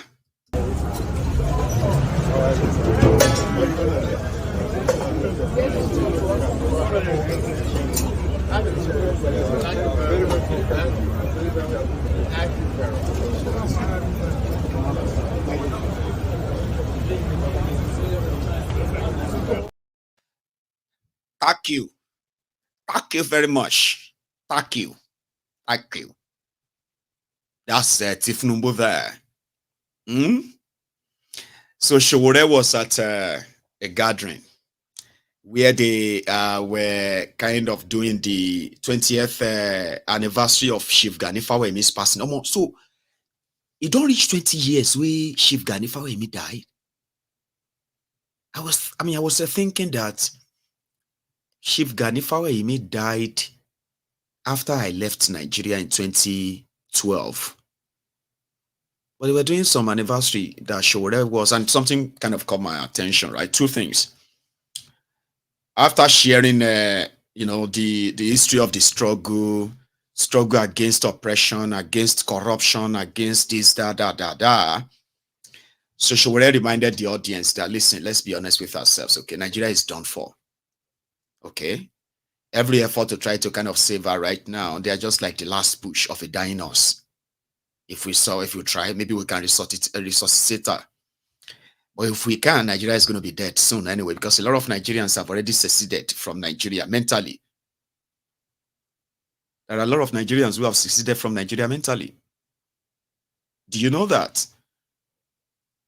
And any given opportunity like this, they will deny Nigeria. Any given opportunity. And those who have no other options to deny Nigeria, they are waiting for the time that they will be given the options to choose between Nigeria or their own country, independent country out of Nigeria. She already said that to the audience, and I picked that. The second one was where he also admonished the audience, okay, to join others in amplifying the efforts, the voice in ensuring that a man that is now considered to be illegally being imprisoned, Mazi Nnamdi Kanu, everybody should amplify that, add your influence, add your voice, and push this. An innocent man is being locked up because some criminals in Nigeria who are ego or power tripping believes that they can just keep him as a trophy. Those two. I'll start with the first one, where Charade was talking about the injustice in the land. Let's go hear that.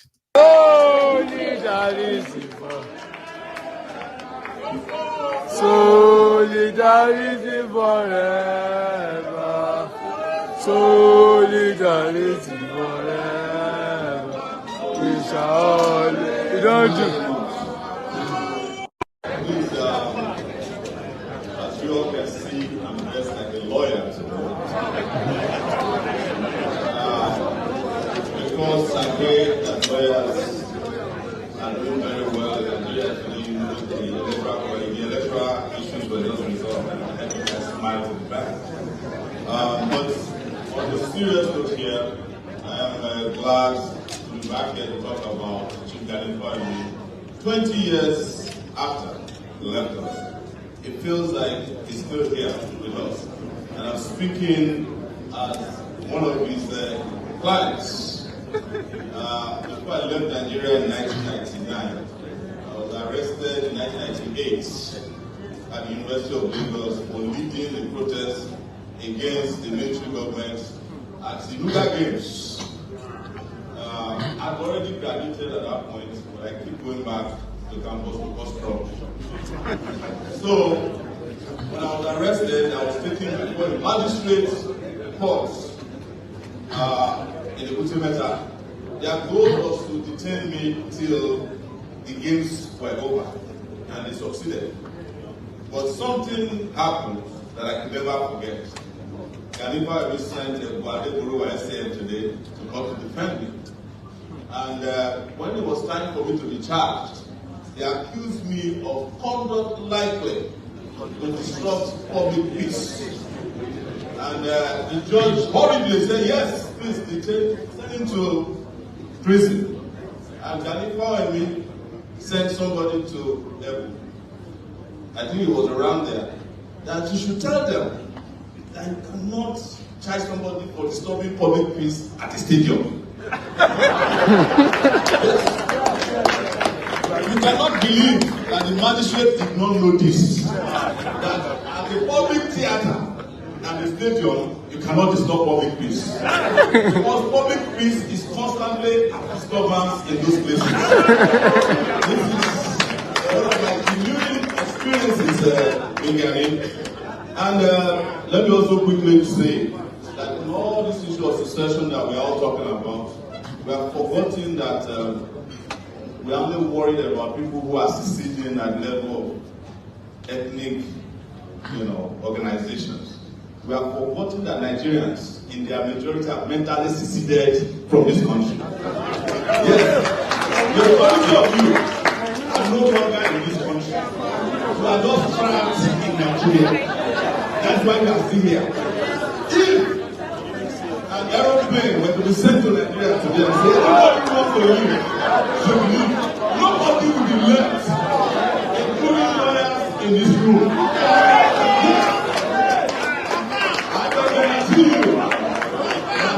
Even senators who are Sunday might consider leaving. You know why? In 2019, and this is very important, you all know I was arrested and tried for treason too. And my lawyer, Femi Falana, was here. So when I was released, Femi Falana said, "Look, Charade, I have been lawyers to a lot of people. Gandhi, Family, Fela, is out quickly finished. After you've been granted this bail, don't talk more. Let us handle this matter till you rejoin your family in the US." And when I got out, I found out that Shehu Sani was also arrested and detained. So I went to the EFCC to go and visit him. And it was my visitation that scared them and got him released. Why did I say this? Is that speaking about where we are, you are not talking about the fact that those people who hijack power are still tormenting you. As I'm talking to you, the military was kinder to me when they were in power than the civilian regime. I was kidnapped from a high court in Abuja in front of a judge.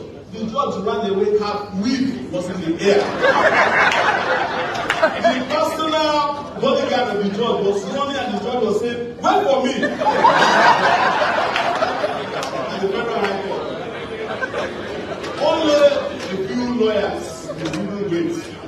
I'm saying Nigeria has degenerated over these years. So one last thing I will say, and this is very important, it is our impunity that led us to where we are. And I will say, lawyers, who have contributed to that as well. That's the conversation for another symposium in the future. We cannot talk about resolving our problems in Nigeria without talking about the impunity that put people like Nnamdi Kanu in jail perpetually. Because why? Like everybody else, he was tired of Nigeria. There's nobody who is not tired of this Nigeria. Yes. But except probably me, because I'm the only person who traveled abroad, carry my setbacks to come and be detained in Nigeria for 4 years now. Maybe I'm the only one. But I'm sure a lot of people are tired. Without resolving the issue of justice, natural justice, you can never have peace and progress in this country. And most importantly, we can make progress with reforms, but we can never have liberation without a revolution. Thank you very much.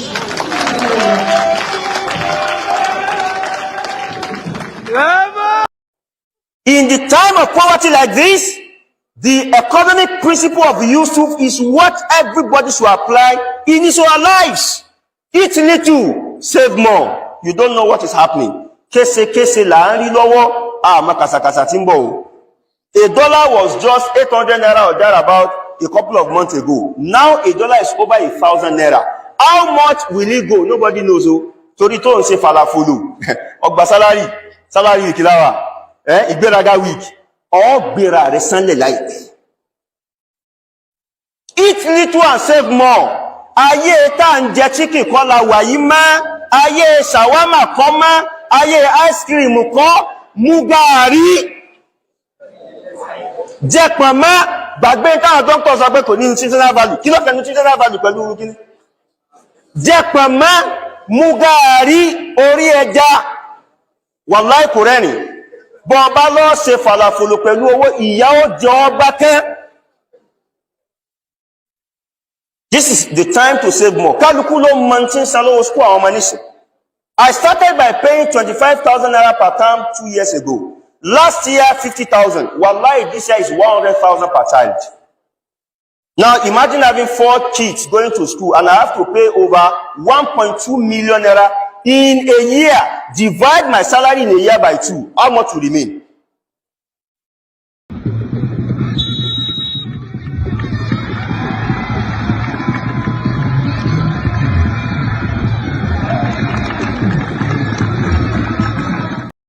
That is how much will remain.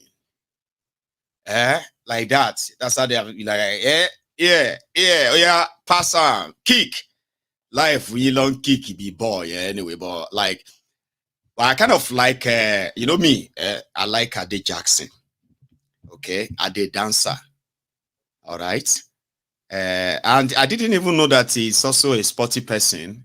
That the people of Ede, you also have Aguero. Ede Aguero. Hey, god damn it, man. So yeah, the joke is on everyone. Where you probably hope that these charlatans, these pickpockets, these criminals, that they are going to, for any reason, they are going to actually do what they say they are going to do. Somebody sent me a message today. In fact, it is someone who is really close to me, and they said it's an email from their bank in Nigeria. I don't know if you have received the same email. If you have bank accounts in Nigeria, I don't get bank accounts in Nigeria, so I have nothing to lose. So they said that if you receive money from abroad, all right, that is above 10,000 naira, kind of, so they would need to take some percentage from it as something charges. Let me see if I can get that up and read it to you. So that was sent to me by a very close person, right? They said that please be informed that the Federal Inland Revenue Service, FIRS, in line with the Finance Act 2020 and Stamp Act 2004, has directed all money deposit banks to charge and remit the Electronic Money Transfer Levy, EMTL, from inward foreign currency. You know, your foreign currency, if you put them in the account in Nigeria, sure you get. So what they now explain it, they said, this means that when you receive foreign currency equivalent of 10,000 naira and above in your account, a fee of 50 naira in the value of the currency, of the foreign currency received will be charged to your bank account from January 2nd, 2024 and remitted to the federal government of Nigeria. You've heard me call them pickpockets, Abi. I call them scroungers. Scroungers are people who live off other people.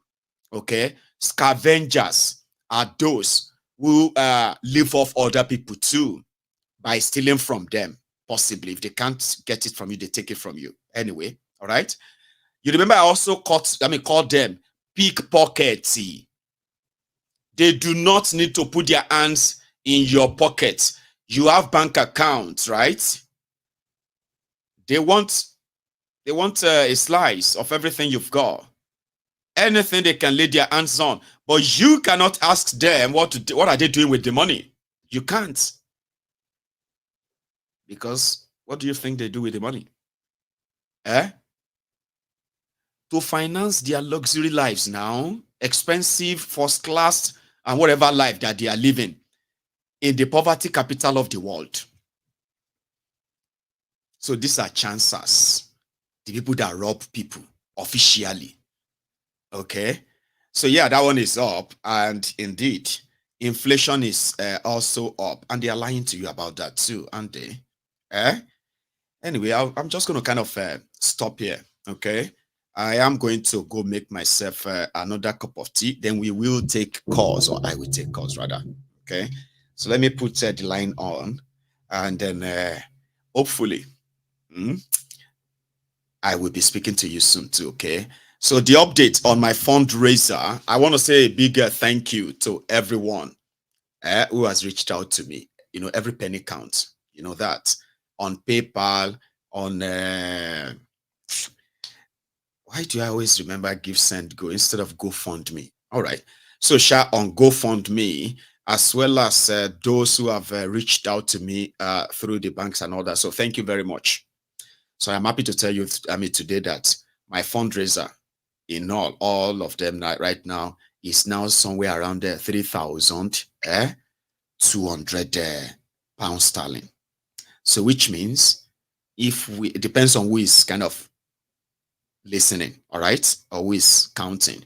So that simply means that in 2 days, the people on MaiyegunsDiary, Politico, all of you, the brethren, are good people here. You've actually put together over 5 million naira for me, and I will always be grateful to every one of you, the generous ones, right? Including those of you who have also been able to share this and kind of let people see it. It's not a secret. In the next few days, I will officially probably take you on a tour of the place. And in the next 1 month, right, I should officially be speaking to everybody from the Temple of Truth. You will now be able to call it Temple of Truth. Anyway, let me go make myself a cup of tea. When I get back, I'll take calls, okay? So if you are still pretty much interested in participating, there is no pressure, there is no rush, okay? There's no rush. So to those who are still willing to be part of this, my goal is 15,000 pounds. And I believe that you can help me get there, right? You can help me get there. Right then, so I'll be right back. To those who probably listened to me and they liked the video, like when I called, thank you. And to those who are yet to actually like the broadcast, you should do so. When I get back, I will take calls. Don't go anywhere yet.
Kind of always like that clapping. It was so like rhythmic kind of, right? So thanks so much again for being there. I have a caller that I've kept on the line for about a minute now, okay? And I hope he's still there. Hello there. Can you hear me? Yeah, loud and clear. Good evening, sir. How are you? Yeah, good evening. And good evening to all the members of the Temple of Truth.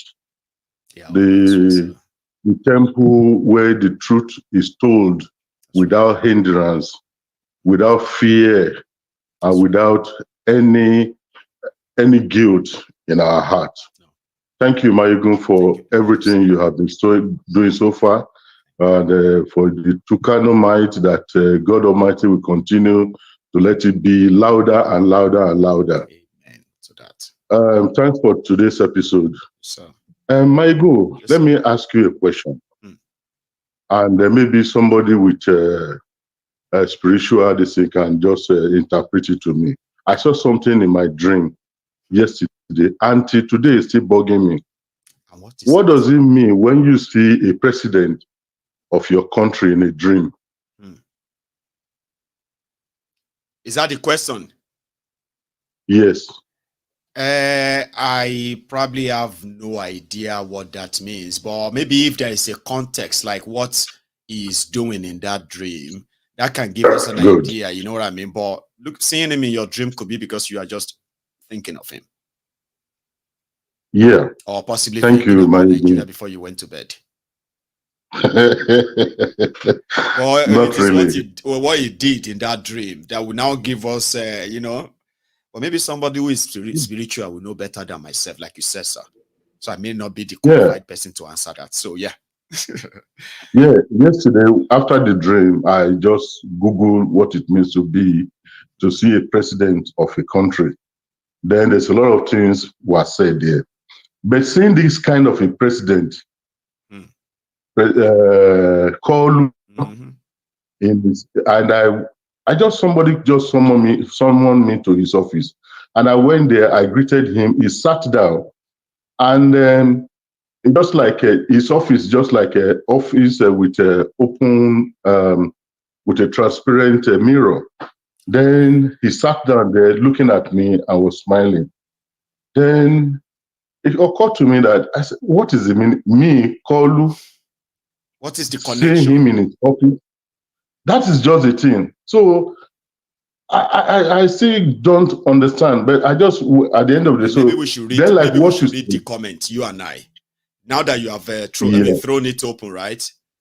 So maybe now we can read the comment and somebody will probably give us an idea. But don't read those ones that are going to be kind of laughing at you and saying things that are not related. Well, you know what I mean? You know, like you've already answered the question.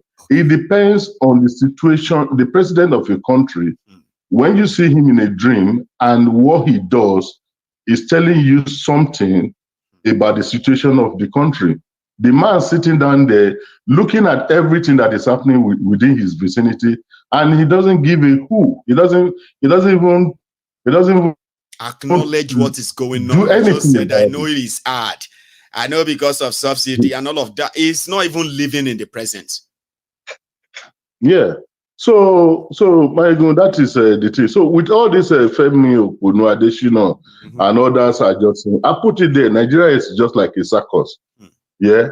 Nigeria is a circus, and the people there, they are mobs. Give them debt, and they will applaud you for it. When I see people laughing and clapping for these lunatics in the government, when they are talking, when they are blowing their mouth, I mean, and the people are clapping. You know, some people might be laughing and all those stuff, but it angers me. It makes me to be more angry that does these people know exactly what is going on in their life, how these people are destroying them and shove it into their ass and shove it into their nose, shove it into their mouth, and they'll still be looking at you and they'll be laughing. Everything, God will take control. I know. Yeah, and you see, they call them, before they do anything, they'll say, Your Excellency, your whatever they are calling them. Say, what is this what is dishonorable people? And you I mean, anyway, Maiyegun, just to say thank you for this thing, and let others take control. Thank you very much. But I don't think I still call you in my dream again. You will not see him again. The next time you see him when he's laughing, just psychologically put that in your mind. Put that in your mind now. Punch him in the face. Yeah. Punch him and make sure you move over. It's a dream. If they want to arrest you, wake up.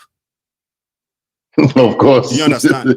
Because that's what we tell people. Yeah. We say, like, you know, Baba, if you go to bed hungry, Baba, just picture like you are going to go to Mr. Biggs in your dream, or you are going to go to Tantalizer in your dream.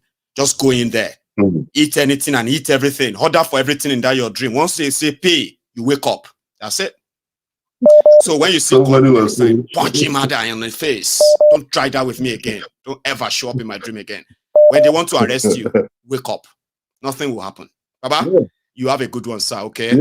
Thanks a lot. So I have another caller on the line, and that will be the Prince JJ Man. Sir. Maiyegun General. The Prince. How are you? You forgot yourself. You are laughing.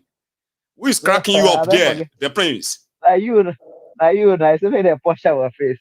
Add one. Now, if you see Buhari for your dream, what you go do?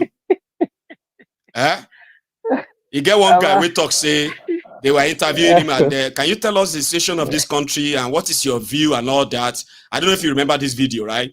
The guy looked back, he was in a Warrior or so, right? He said, tell Buhari, say, if I catch him, if I catch him, say, what you go do? If me and Buhari want to, you remember that video? Yeah. That can only happen in your dream. And if I see Buhari in my dream, I go punch him. I'm telling you. If they bring out their guns before they shoot me, I go wake up. That's it. Nothing will happen. Oh my God. Anyway, the Prince, how are you?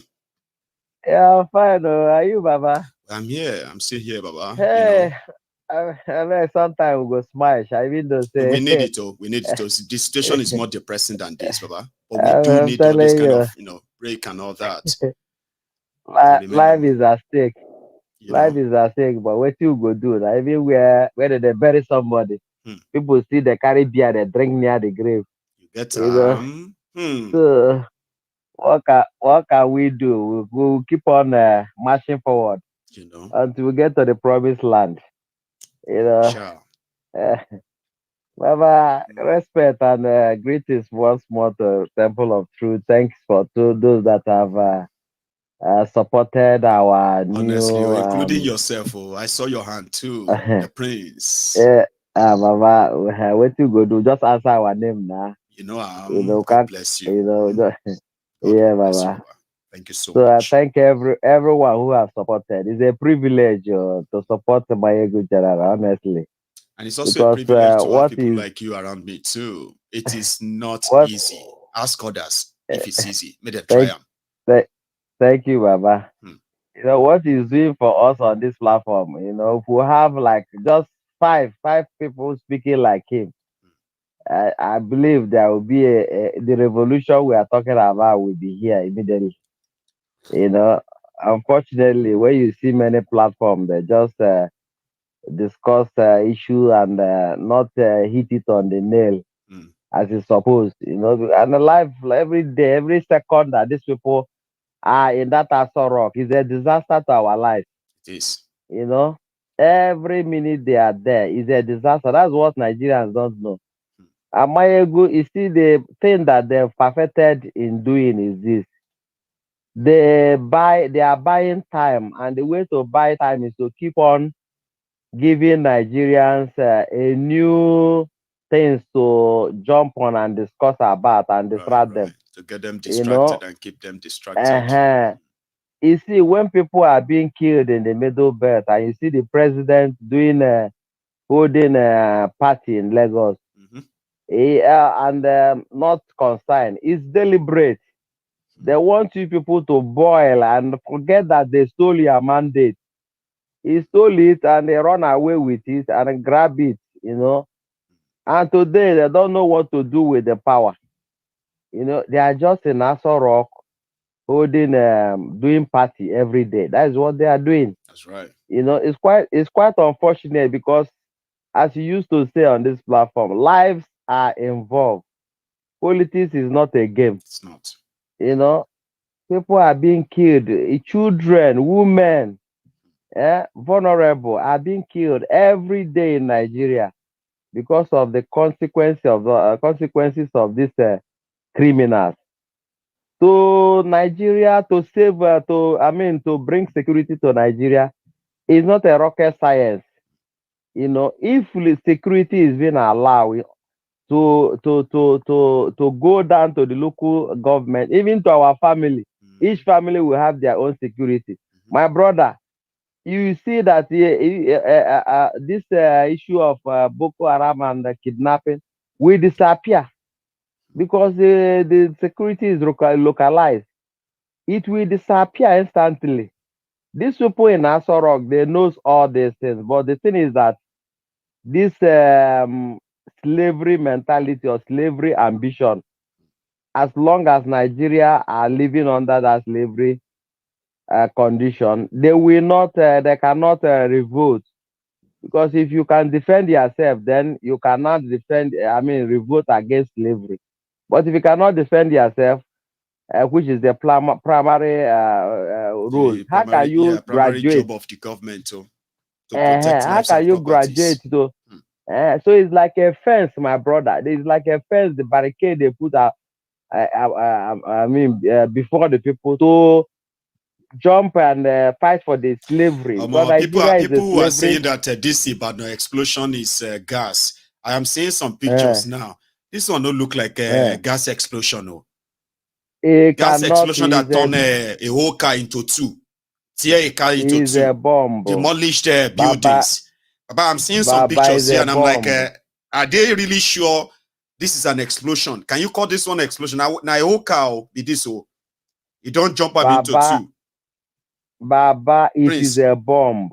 Do you remember when in the southeast, whenever, when they have this Syria burning of tankers.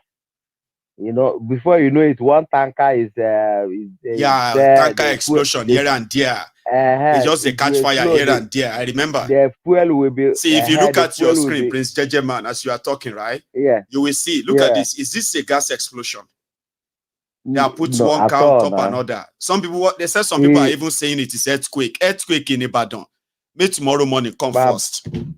Go on, Prince. It is a bomb. It is a bomb. All these things are orchestrated to distract Nigeria from fighting for their rights, because right there in Aso Rock, what they stolen the mandate of the people and they put the people in bondage. But what I want to tell them in conclusion is this: Baba, they are keeping in Nnamdi Kanu. Nnamdi Kanu that they are keeping in detention of Daura Secret Service, that DSS. They should know that it is God's plan that they kidnap. Without God allowing them, they cannot kidnap Nnamdi Kanu. They are too small. God allowed them to kidnap Nnamdi Kanu so that he can crack Nigeria from inside. Now in Abuja, they are bandits, they'll be the terrorists, they call bandits. Is encroaching them, encircling them. It is not ordinary, and they cannot do anything about it. It's not ordinary. This is one thing they should know. As long as they keep holding in Mazen Nnamdi Kanu, an innocent man, and them that are thieves are there in Aso Rock, pumping champagne, they will not have peace. Every day, their mind, their heart will be cutting because BP will be stopping them. That's one thing they should know. Maiyegun General, let me stop it here. Thank you so much. Thank you very much Keep for stopping on your by. good work. Your Tikano mic is going far. I tell you, don't think that what you are doing. What you are doing is not ordinary. It's spiritual. I tell you. I believe God you, bless the you, Baba. Prince. Thank you so much for stopping by. Okay, you have a good one too. So that's Prince Jejeman, ladies and gentlemen. The line is still free in case if you too want to add, let's say one or two things, right? So I checked my what do you call it, my GoFundMe, and the donated the fund looks like 26. It looks like a year, a date, like kind of a year, right? 2016. Oh my, I wish I was just gonna be like, leave it like that, or somebody should go and add their £8 to it and make it 2024. But no, the target is 15,000. But it's kind of, Anyway, sorry that I missed your call there. In case if you are the one who tried to get through earlier, maybe we should try it again. Okay, let's try it now. Hello, can you hear me? I'm boy dáadáa o. So Báwo ni o? Àwórì People's Channel ló ń pè ó. Kábíyèsí o, kí ti gbé o? Gbére Ọlọ́run á wà pẹ̀lú yóò ní gbogbo ọ̀dọ̀. Ẹ̀rí ewu lèmi máa dá sí ọ̀rọ̀ lè wà lílẹ̀ yìí. Ṣé ẹ rí gbogbo àwọn lè pera wọn lè politician ní Nàìjíríà? Ọ̀rọ̀ bandit, ọ̀rọ̀ Boko Haram, ọ̀rọ̀ lè wà lílẹ̀. Bá wo gbogbo báwọn bá gbé picture lẹ̀ gbogbo àwọn lè mí ṣe bandit wọ̀nyí. Ẹ rí i pé àwọn kọ́ ló ń ná owó yẹ. Bí gbogbo àwọn èèyàn wa lè wà líle mọ́ ọjọ́ náà bá pàwọn pọ̀ ká bẹ̀rẹ̀ sí kidnap àwọn politician yẹn. Ẹ rí i pé gbogbo àwọn insecurity yẹn ló máa dáwọ́ dúró káṣá. Ìtura àwọn ló mí sponsor wọn, àwọn ló mí ràbọn lé wọn lọ́wọ́, àwọn ló mí gbowó náà mí gbà. Bí bẹ́ẹ̀ ṣe wẹ̀yẹ béèyàn bá sọ fún béèyàn bá gbé fóònù rẹ̀ ṣèyí ké fún orí Buhari ò dáa, orí Tinubu ò dáa. Àwọn èèyàn wá tí wò pé ti àwọn síta báyìí, àwọn tí wọ́n gbọ́ Yorùbá tó gbọ́ Àwórì o, ṣe lè bá wa máa fi là díẹ̀díẹ̀ báyìí for their sake.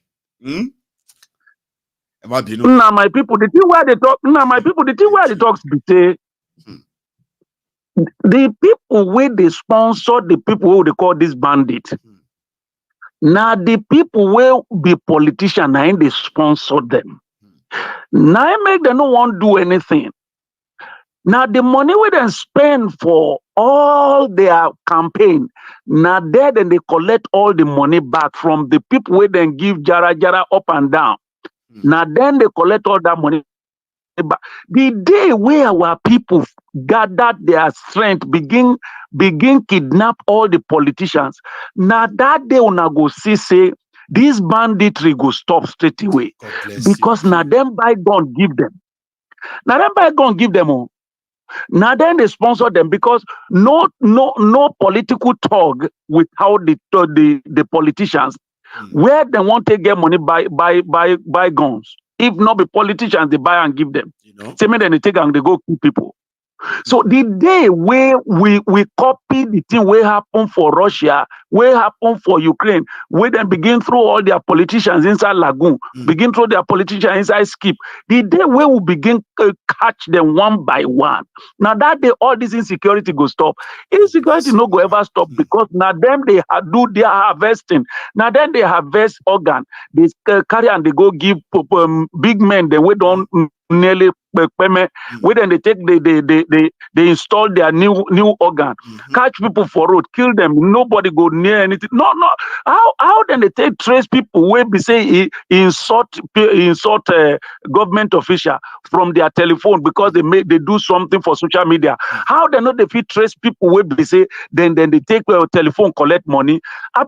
What they sincerely the warriors, where will they come here? They can't fight each other. Now today, Igbo and Yoruba they live together. Now today, Hausa and everybody they live together. Where would they live together? Some of us will get Muslims, some of us will get everybody, all religion there for one place. Yes. Me, I never served Ogun before. Where they say Ogun make Ogun, me Ogun, Alara ni Gbaja, Ogun ni Gbagbo. What we never do before we become Christian. What we never do before. All of that too. We they live together. We know they fight. No. Now only when these politicians they won't begin do their nonsense, they will come begin to carry one thing, tell us say this person no like you, that one no like you. The time when they shared money for where then they tell anybody that time their voice they be one. The moment they no agree with each other, then go throw politics give us, then go throw a religion give us, then go throw religion or ethnicity give us, and we say gone with them go press our mumu button. They will press our mumu button, then we go begin quarrel each other. If not beside our head self no correct, we go they hear word from these people and then go enter one corner, they laugh us. Not being make people like Wike come outside, can they do nonsense. People like that now is supposed to they for public space safe. All the people are not supposed to do public space. Now then come they public space. Even though it's starting from all the universities people, they don't catch all these your professors them where they excommunicate students for school for cheating, and then go come the rig election for people where not even pass primary school. We don't know some people family. We don't know some people picking. They don't get classmates. They don't get anybody. Now only Nigeria now will carry transgender put for power. Person will be saying be woman for school. When in come outside, didn't be man. If not be said, then carry our head to collect by ourselves. What did they worry all of ourselves? We do they speak English self. The thing we will go do, we not go do. Over Sabi self, the warrior. Man, I am so happy that you went that route for the sake of those. Do you even imagine how much that is when people who don't understand Yoruba, that what they will miss out on? All of that energy. God bless you that you made that switch. Honestly, Baba Maiyegun, the day where we begin catch all these politicians, now that day we deliver ourselves. So and forget about even revolution. Now the politicians go, then will carry us in the middle of the night. Those days, can't they give us pop for with the chop? Now the only thing that they will just dump us somewhere. Now so now they end. Huh? So thank you, my brother. God bless you. Thank you very much, sir, for this. Okay, I am so kind of like grateful for that. God bless you. You have a good one, So that's a very brilliant one, and I'm glad that he was able to kind of switch for us quickly to deliver that brilliant piece. Here is another caller. Have you liked this broadcast? If I may ask you, watching me. Hello there, by the way. Hello, Baba Maiyegun. I greet you. I greet you too. How are you, sir? I'm fine, sir. Great. So everybody can hear you too. So please go on. Yeah, we can go. Yeah, what thing I want to contribute tonight is saying that this book where they launched today. This Working Buhari. Yeah, Femi Adesina. Yeah, that book now disgrace to Nigeria. Which work Working Buhari? Where the Buhari work? Buhari will be say start with the Buhari. Now, one they not be only and they people will didn't get generation where we say that country called Nigeria, they are jacking. Buhari we are jack Nigeria from the age of 27 till now. We be saying the 80s or they go 90s, they go the right before that. The additional that man we write that something. Only they turn his head. It like say no. Wait you write for that book. Say Working Buhari. Share the book to children so that children will wake up in 10 years time, right? And they'll be reading that Buhari was the greatest president. Hey, which great idiot, great waiting, great waiting. We say go to sleep for London. It spent 6 months, spend that many years for there. Apart from that one, great waiting. All this thing over Nigeria, his own appointment, criminal. If I see Femi Oponu Adesina one-on-one, I swear to God, in my dream, I go punch him. You don't go do anything because not dream. Trust me. I tell you. But that's what they do. That's where he's making his money. Today, his daughter is schooling in America. This was somebody who is editorial at the back of a Punch newspaper. Okay, he's a pastor at Foursquare. A struggling guy who is like every regular Nigerian, right? Today, he's also a multimillionaire. All right. And why won't he write a book, Baba? To lie to the coming generation. One day they will write that Tifnubu is the greatest Democrat ever. And they will tell you that you should pass it on to your children. That's why all of us must, please, make sure that these histories, we will write them ourselves, not these criminals. You get that? No, you need to rewrite that book. That book not lie. No. That book, no. What did they want to say? Buhari will be saying instant from Buhari Diagmo. Will be saying Buhari will be. What did Buhari never do? Buhari will be saying now the first person will be start this coup for Nigeria. What did he never do? The first person to overthrow a democratically elected government in Nigeria is Buhari. Now him. What did Buhari never do? This one where the Tinubu they say Buhari thank you, Buhari thank you. How many times Tinubu don't say Buhari thank you? He don't pass 10 times. If you record the video, why they always thought that thing? Why? He not say now Buhari do all those things. That election where they do that will not be election now. They just legitimacy. They don't get legitimacy. You know, saying go the get in own fear too. Say me they no go now. Me they no go do that. When they don't go back. I'm like, you don't even wait to do me this thing. Now people will know what thing we do. So if you see Buhari, now he will continue to sing his praise, won't he? I tell you, no, because that thing where Buhari to say Buhari, people they are say Buhari, Buhari, na Buhari this year, Buhari this, Buhari discipline, they don't go try that nonsense. If na person will win election, go. You understand? People like Buhari and the rest of them, they will be panicking right now. I tell you, say because men not come prove them for their corruption, for their duping, where they looting, where they do, they go they fear. No, but these ones are not afraid. They don't fear anything. There's just no say now they are turned to be used for media trial, like Buhari used other people for media trial. After a few months, everybody will forget about that. They will move on because there will be more scandals. There will be more scandals to deal with under Tifnumbu than what Tifnumbu want to show you about Buhari. Nigeria is done for. That's enough, share, Baba. I don't like you. There is no direction. I tell you, where anybody is going. Nowhere. Nowhere. Because if you don't look at the cabal, the way where they put them, the cabal now, anything where they do now, the only those cabal where we say them the gang. Now then you go they see there. All the other people where we say the local man, the real normal man, they not even do nothing because the cabal they just see them now, just there where we say they say that book today now, see them now, see them still there. This from a former you go they see this Buhari, this that man, them and that country. Jobless Yusuf in the midst too. You don't see jobless Yusuf inside his mom. Where Buhari's son Yusuf, that one will crash 50 million naira power bike. He's jobless, so he don't get job. But he's married. You see him now. He was there. You should have seen him. He was there too. Very soon now, they go 5 something still give him for Tinubu's something. You know, saying the former first son, he don't get his own estate already from the old like Jess. He just live with it, and his own children will also live with it. It's only in the future. Sure, you get they go say they don't appoint Buhari's son as minister. That time, Buhari, if he don't die, sure you get. And around that time, just to kind of get more to maintain the new lifestyle for his own. But if they don't break Nigeria up, right? Nigeria will break so many people beyond repair. And it's not just people, families. It's already happening anyway. Hey, it happen every day. People they will say, man, they just now people just they will say they just they see they just they do as if they know they see they just they do as if not be okay. See Tinubu where we say they go there for Lagos Island. People they tell and they say hungry data or we not they hungry or we they do this, we they do that. He can't go now. So they talk say the economic is getting better. People are doing this, they do that. What thing they do? So person will tell himself say everywhere is fine. People are now happy.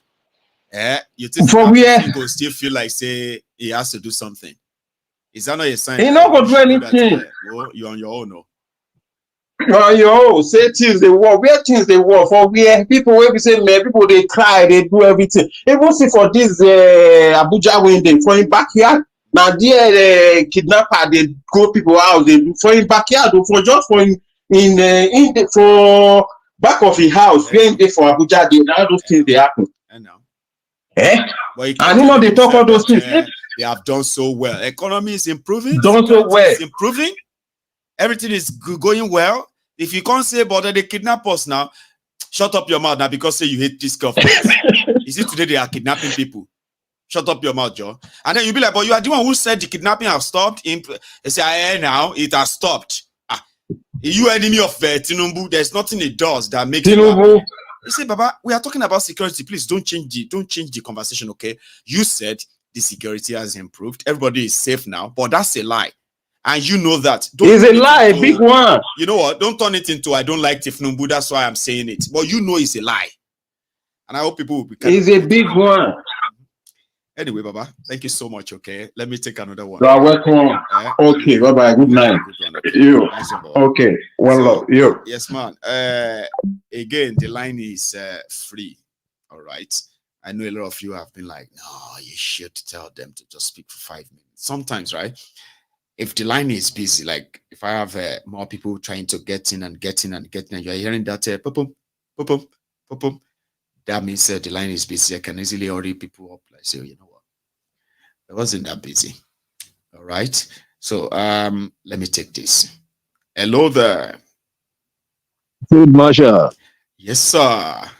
How are you? I'm fine. Well done, my brother. Thank you very much, sir. Baba? How is life? How is everything? Hope all is well. How is your family? Same of the same. I can't really complain, right? But thank you so much for asking. All right. Thank you. God be the glory. Yes, sir. Please. To the point, Maiyegun, this year, what they call this, something that you showed on the screen, something like a complimentary card that bears I'm talking of for the free donations. Yeah. So I don't know. I just want to ask you, if someone wants to do transfer, let's say from his own account direct to addition, how will it be? Because I touched PayPal or what they call it. I couldn't. It couldn't give me any link at all. Okay. What happened is that that PayPal, right? You will need to copy the entire link and put it in a browser.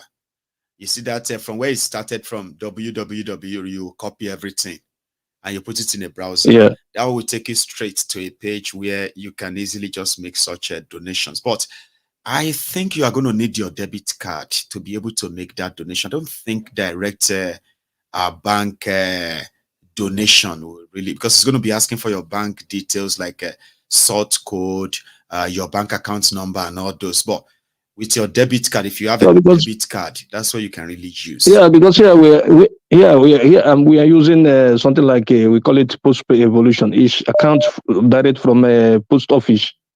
Okay. So I have the app. So if I want to send money to downtown in anything, just for me to enter with the account number, your own account, my bank account, your name, phone number. That's all. Right? Okay, I'll put. I don't know if you probably will be able to do that to the UK account without the IBAN number. Okay, but what I'm going to do is that. Yeah, IBAN. Yeah, it's international IBAN. Yes, that is it. That's what I'm saying. Yeah. So is that the one you're okay? Now, what I'm going to do is that I will copy one now. All right, and then I will put it in the comments. Okay, because it's public anyway. That's the same for the Diaspora Radio bank account details. Okay, the IBAN for it. Since the account is public. Yes, IBAN, yes. So I'll put that in the comments, okay? And everyone else who probably will prefer to do bank transfer internationally and all that, they could do same. So I'll do that. Thank you very much, okay, for your for your thoughtfulness. Yeah. We have to do it. We are all ones. We have to do it because this particular place that you want to move on. I mean the Temple of the Truth itself. Yes.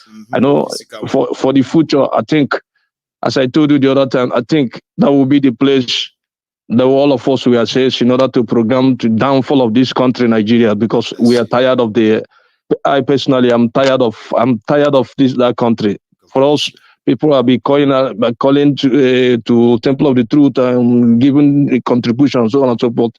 It's time for us to put action, my brother, to practice action.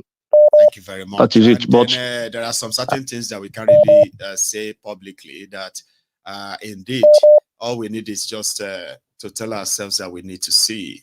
And everyone will know what that means. Then people can, men can actually meet and put all together. Yes. Yeah, this talk. We can put them into action for real. Because that is. I said it last time. It's time for us to. Because. Yeah, go on.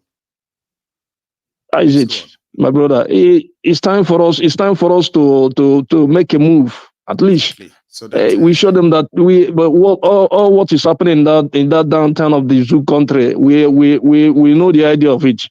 All those rubbish, all those treasures that they're acting, especially Ogatinumbu and so on and so forth. It will come to an end, my brother. It's too much. Just okay. Have a nice time. Thank you, Baba. I will, and you too. All right. So you can look at that comment. Okay. All right? You will see those details. Yes. Try to put it here on so that. Okay. Thank you. Thank you very much once again. Keep it on. You are the field marshal. Bless you, Baba.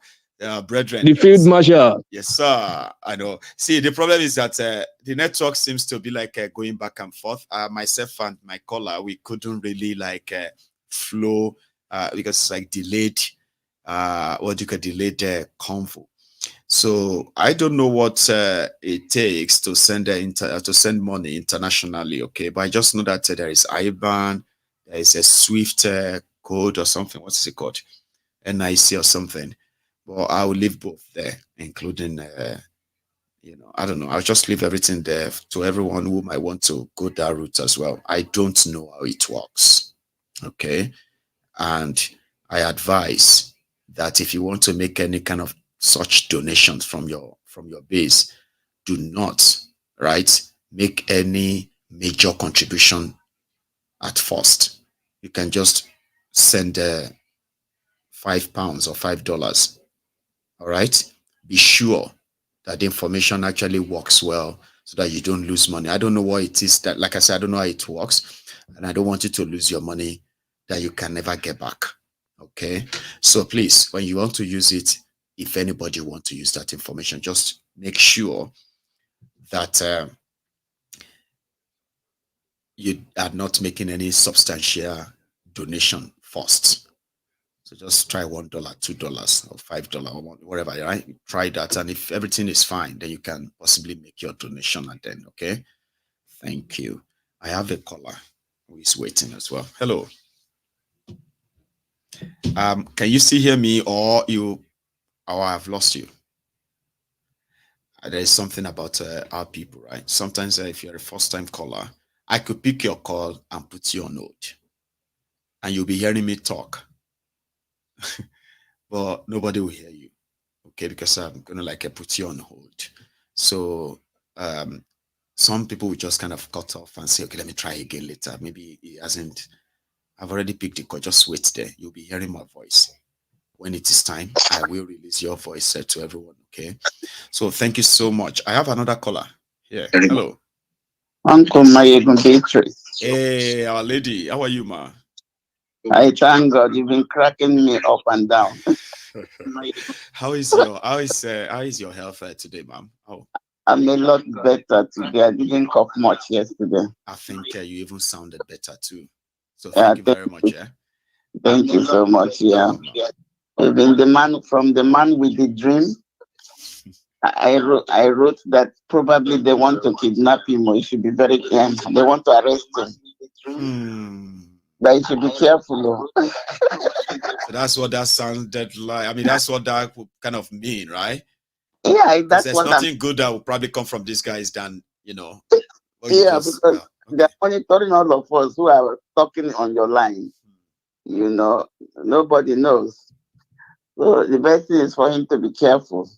So be careful. And he's a regular person who actually goes to Nigeria at least once or twice a year. So yes, so you should be careful because these people have no conscience. You know, imagine Emilio glorifying what do you call him? Buhari. Imagine.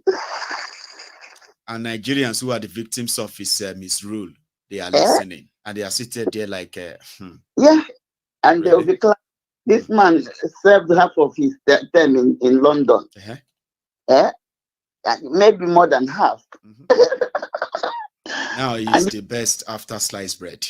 Yeah, and then he said that African youths are lazy. Yes. He said that if anybody disturbs him after retirement, he will deal with them. You know, they have so much impunity, They have so much impunity. Like the suggestion somebody made, the guy that was speaking your language and changed to... Yes, so my worry. I'm telling you. Yeah, maybe they should change style. Before we start the group or everybody coming out to revolt, maybe anywhere somebody will come bring us someone okun abi Sinodo. Yeah, because the nonsense is too much. I mean, these people are just there. This Dr. Edu woman, You know, before you know it now, the whole thing will just die down there. As usual now. Like, she's not going to go to jail anyway. No. Like, nothing. No. And that is in terms of billions. Eh? So she will never be poor again. She doesn't even need to go into politics anymore because she has enough.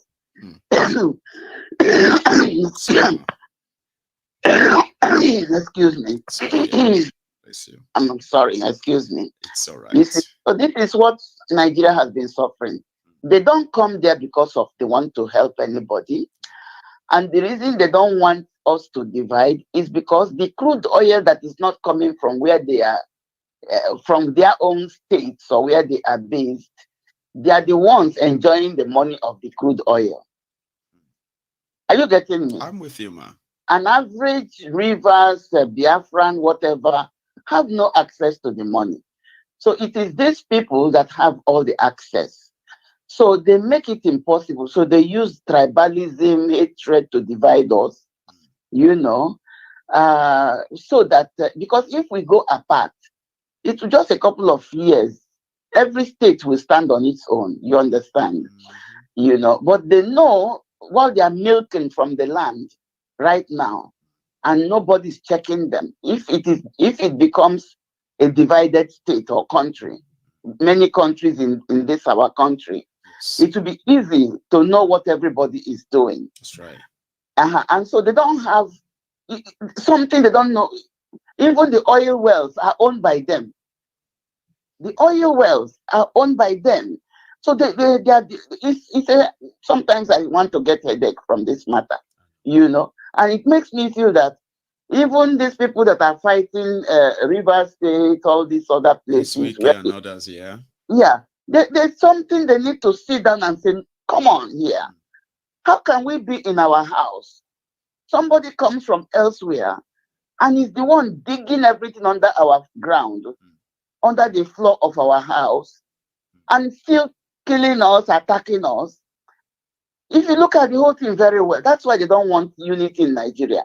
They don't want people to cooperate because they are the ones milking the country.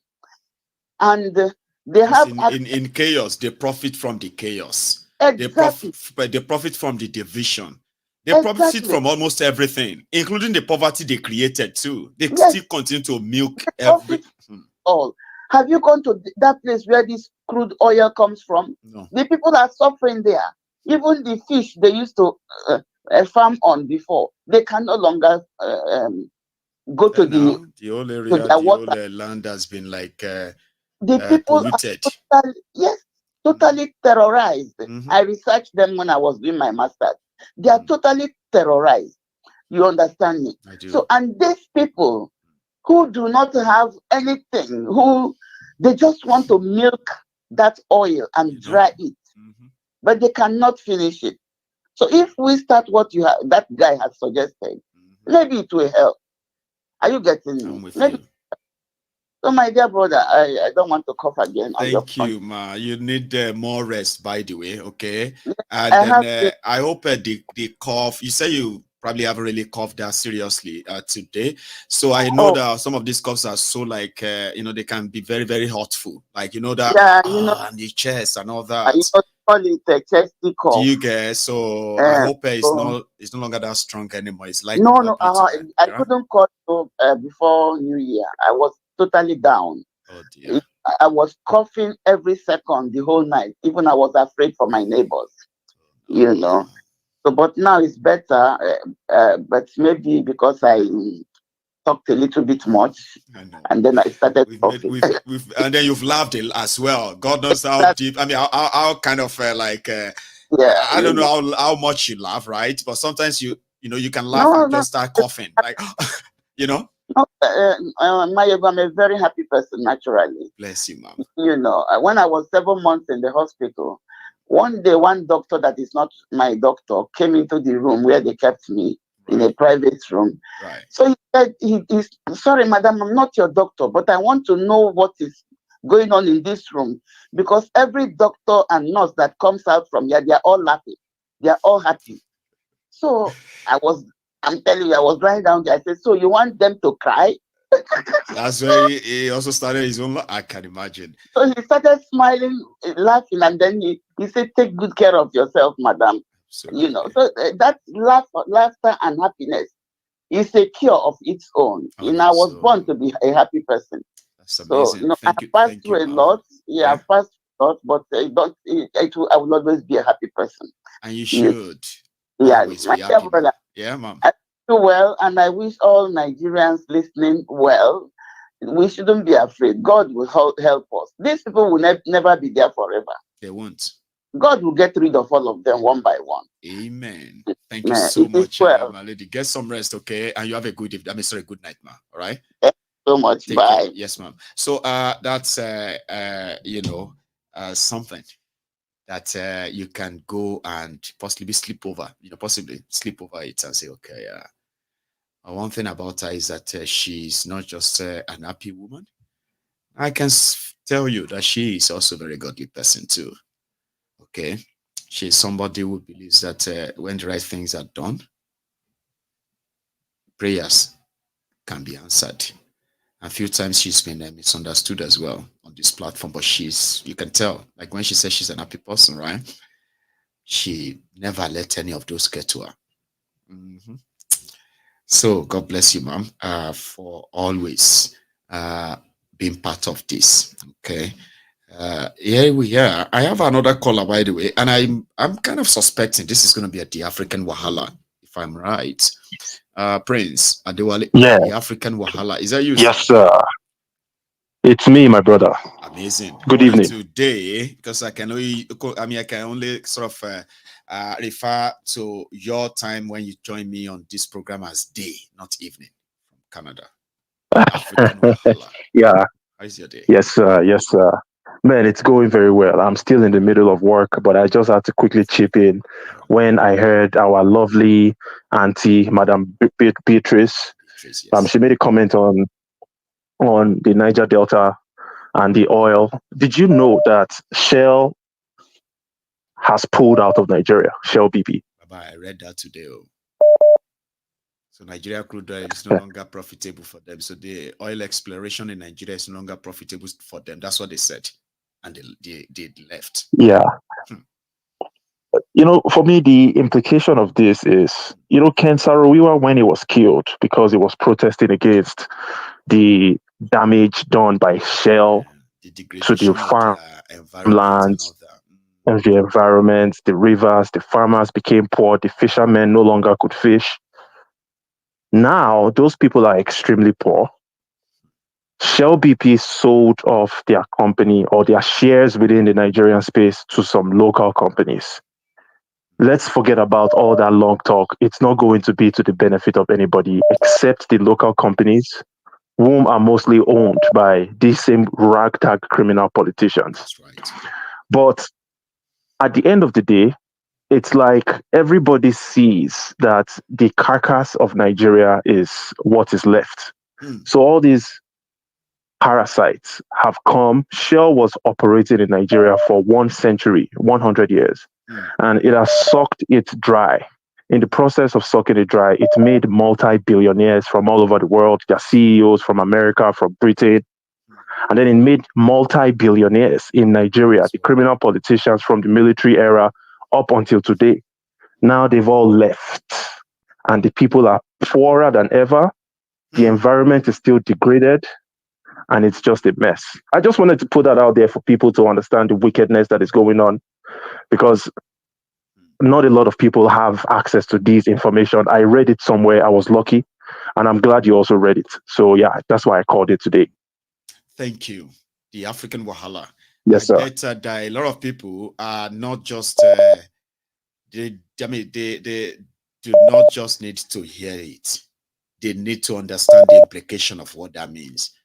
And if they cannot reach the state of understanding, somehow people like yourself who had to kind of put it out there, like you said, will make them understand. Nigeria is folding up. And those who have taken wherever they could, and they believe that the carcass is what is left, and they would rather cut their losses now than continue to help lie to themselves like other Nigerians that think maybe Nigeria will still work.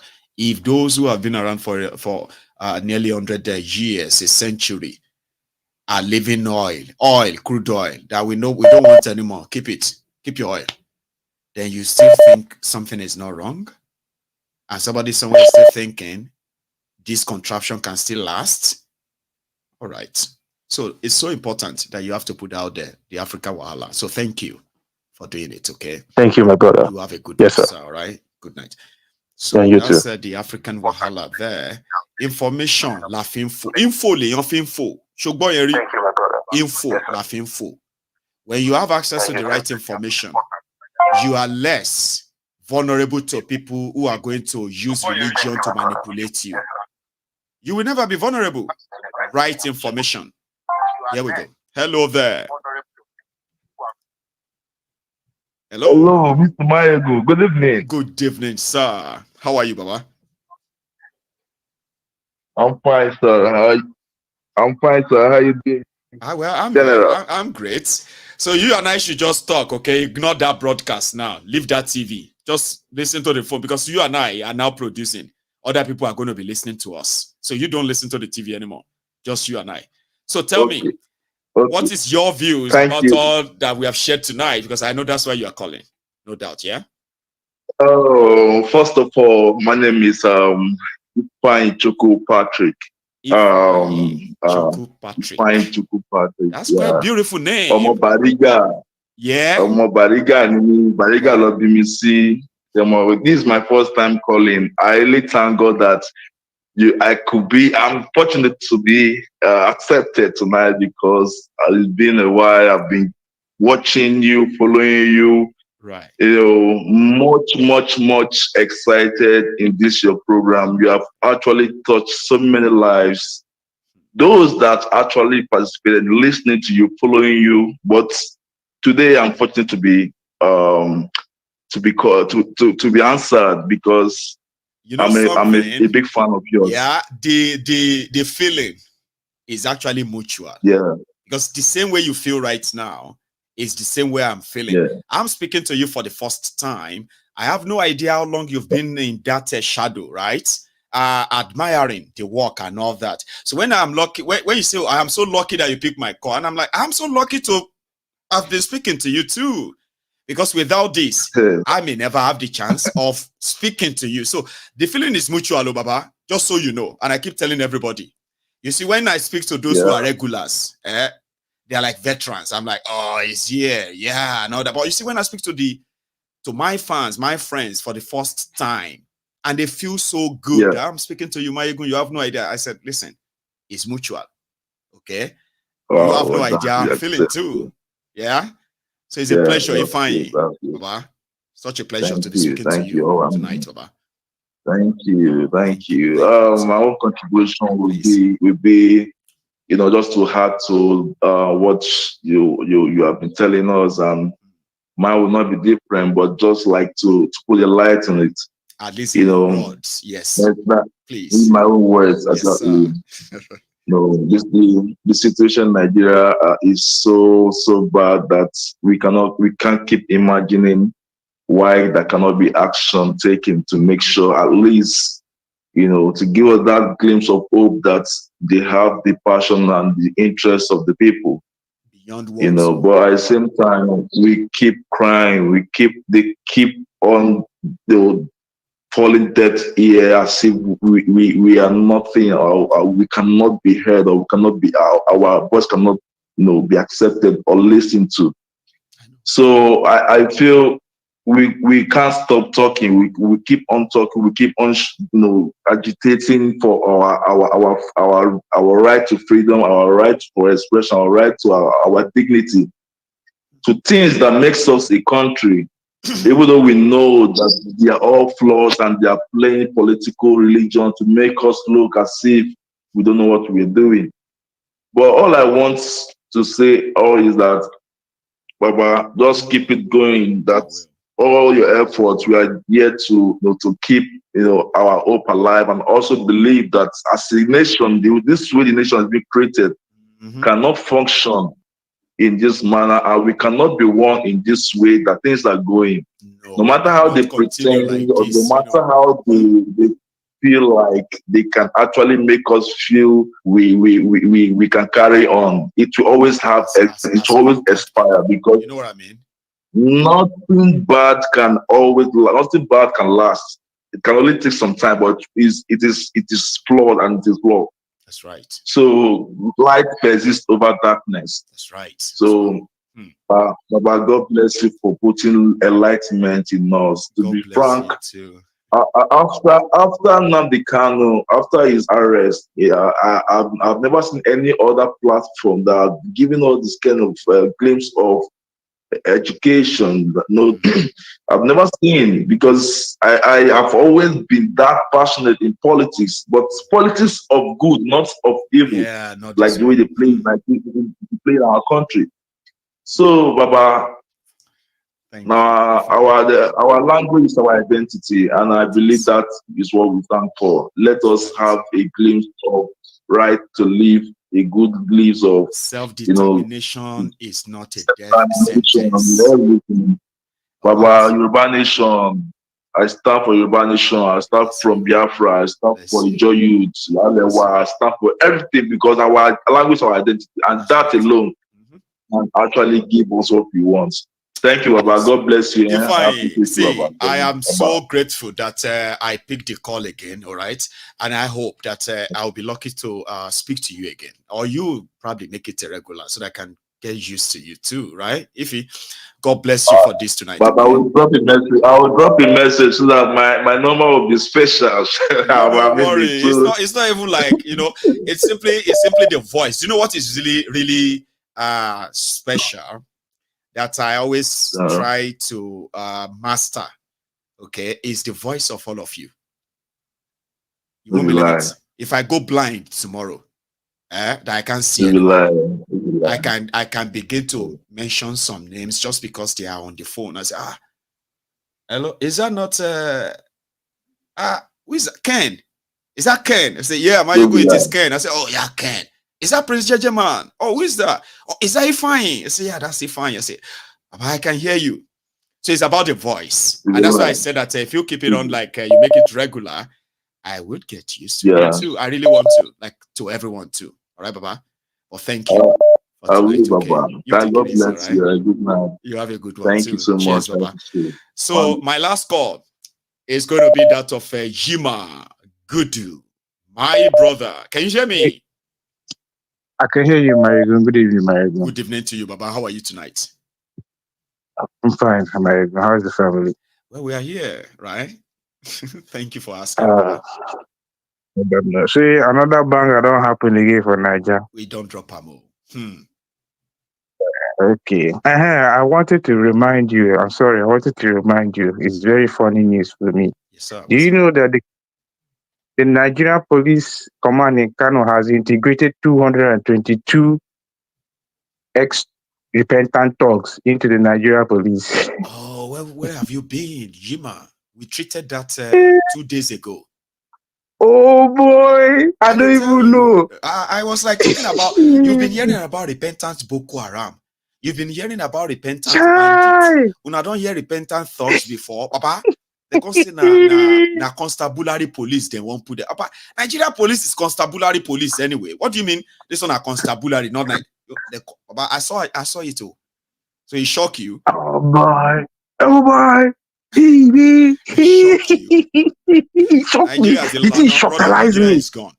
So you get living on a borrowed time. So you have repentant thugs in your police, and you have repentant terrorists and kidnappers in your army and navy and air force. Yes. Because the other day I saw one video where police, soldier, they beat one guy, say they wear army uniform.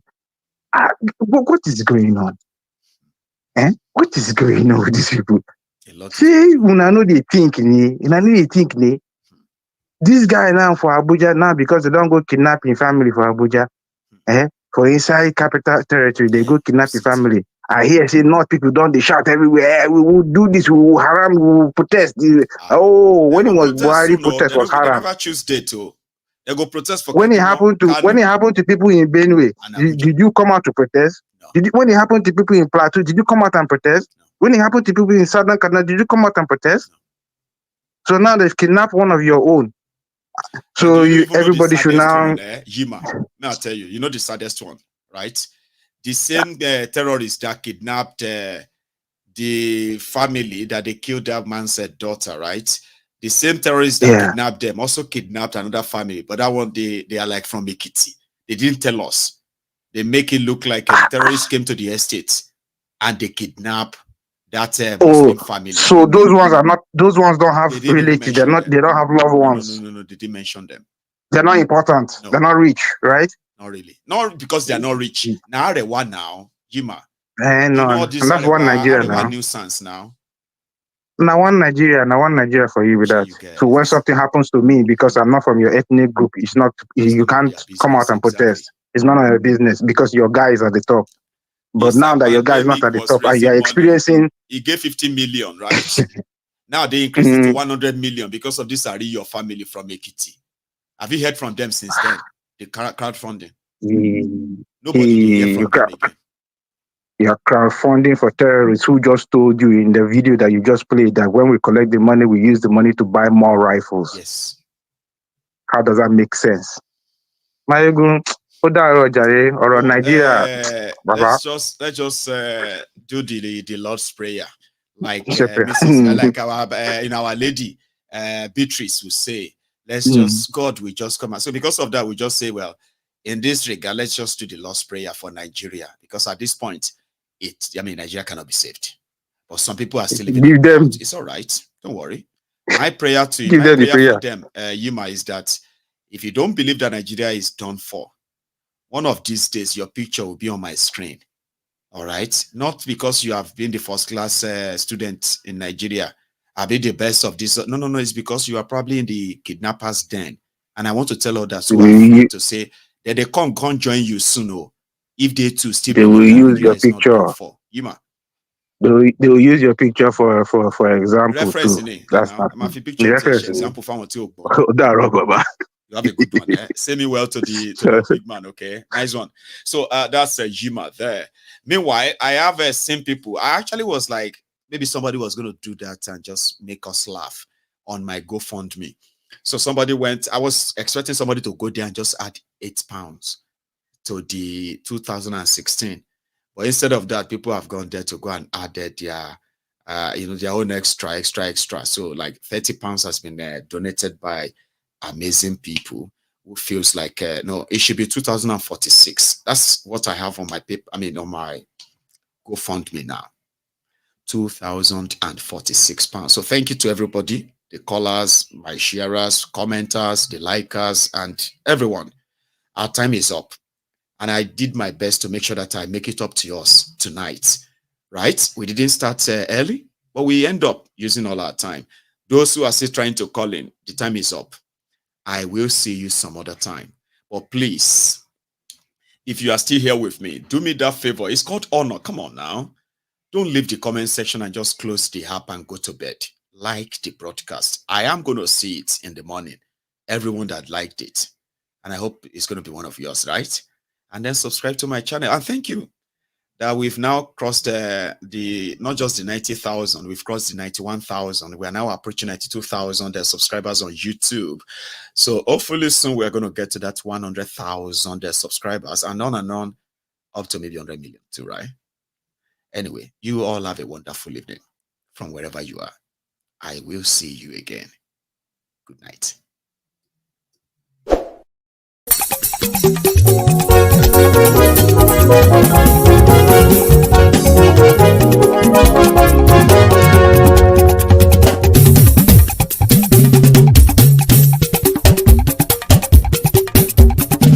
Maiyegun làwa mọ̀ làmọ̀ tó dòdòdò. Maiyegun Diary, Maiyegun #1. Maiyegun làwa mọ̀ làmọ̀ tó dòdòdò. Maiyegun Diary, Maiyegun #1.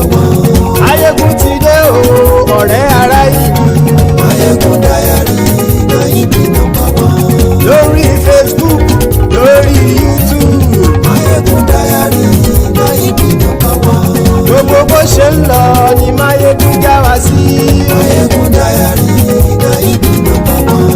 àṣírí ọ̀jẹ̀lú kì í bò níbẹ̀ o. Maiyegun Diary Nayibi #1. bó bá ṣe eré àní Maiyegun máa wí. Maiyegun Diary Nayibi #1. ó sì tún ṣe eré wàá gbọ́ níbẹ̀ o. Maiyegun Diary Nayibi #1. Maiyegun Diary Diary Politico. Maiyegun Diary Nayibi #1. Godfatherism kò sí lọ́rọ̀ Maiyegun. Maiyegun Diary Nayibi #1. ẹ farabalẹ̀ sẹ́ o kẹgọ́rọ̀ lẹ́nu o. Maiyegun Diary Nayibi #1. àní Maiyegun làwa mọ̀ tó dòdòdò. Maiyegun Diary Nayibi #1.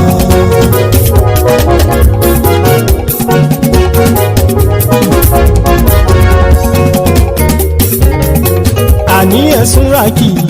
Maiyegun ti dé. Maiyegun ti dé. ọ̀jẹ̀lú ẹ̀sùn rákì. Maiyegun ti dé. àní ẹ̀sùn rákì. Maiyegun ti dé. lórí Facebook. Maiyegun ti dé. àní ẹ̀sùn rákì. Maiyegun ti dé. lórí YouTube. Maiyegun ti dé. àní ẹ̀sùn rákì. Maiyegun ti dé. bọ́ba bá gbé wúrẹ́. Maiyegun máa wí. àní ẹ̀sùn rákì. Maiyegun ti dé. ijó ìgbádìyẹ. Maiyegun máa wí. àní ẹ̀sùn rákì. Maiyegun ti dé. pẹ̀sìdó bá rúfin o. Maiyegun máa wí. àní ẹ̀sùn rákì. Maiyegun ti dé. kí gómìnà kówó jẹ. Maiyegun máa wí. àní ẹ̀sùn rákì. Maiyegun ti dé. ọlọ́pàá tí ń darí bá. Maiyegun máa wí. àní ẹ̀sùn rákì. Maiyegun ti dé. aṣòfin tí ń rúfin o. Maiyegun máa wí. àní ẹ̀sùn rákì. Maiyegun ti dé. òkúra olóṣèlú. Maiyegun máa wí. àní ẹ̀sùn rákì. Maiyegun ti dé. ọ̀jẹ̀lú ẹ̀sùn rákì. Maiyegun ti dé. àní ẹ̀sùn rákì. Maiyegun ti dé.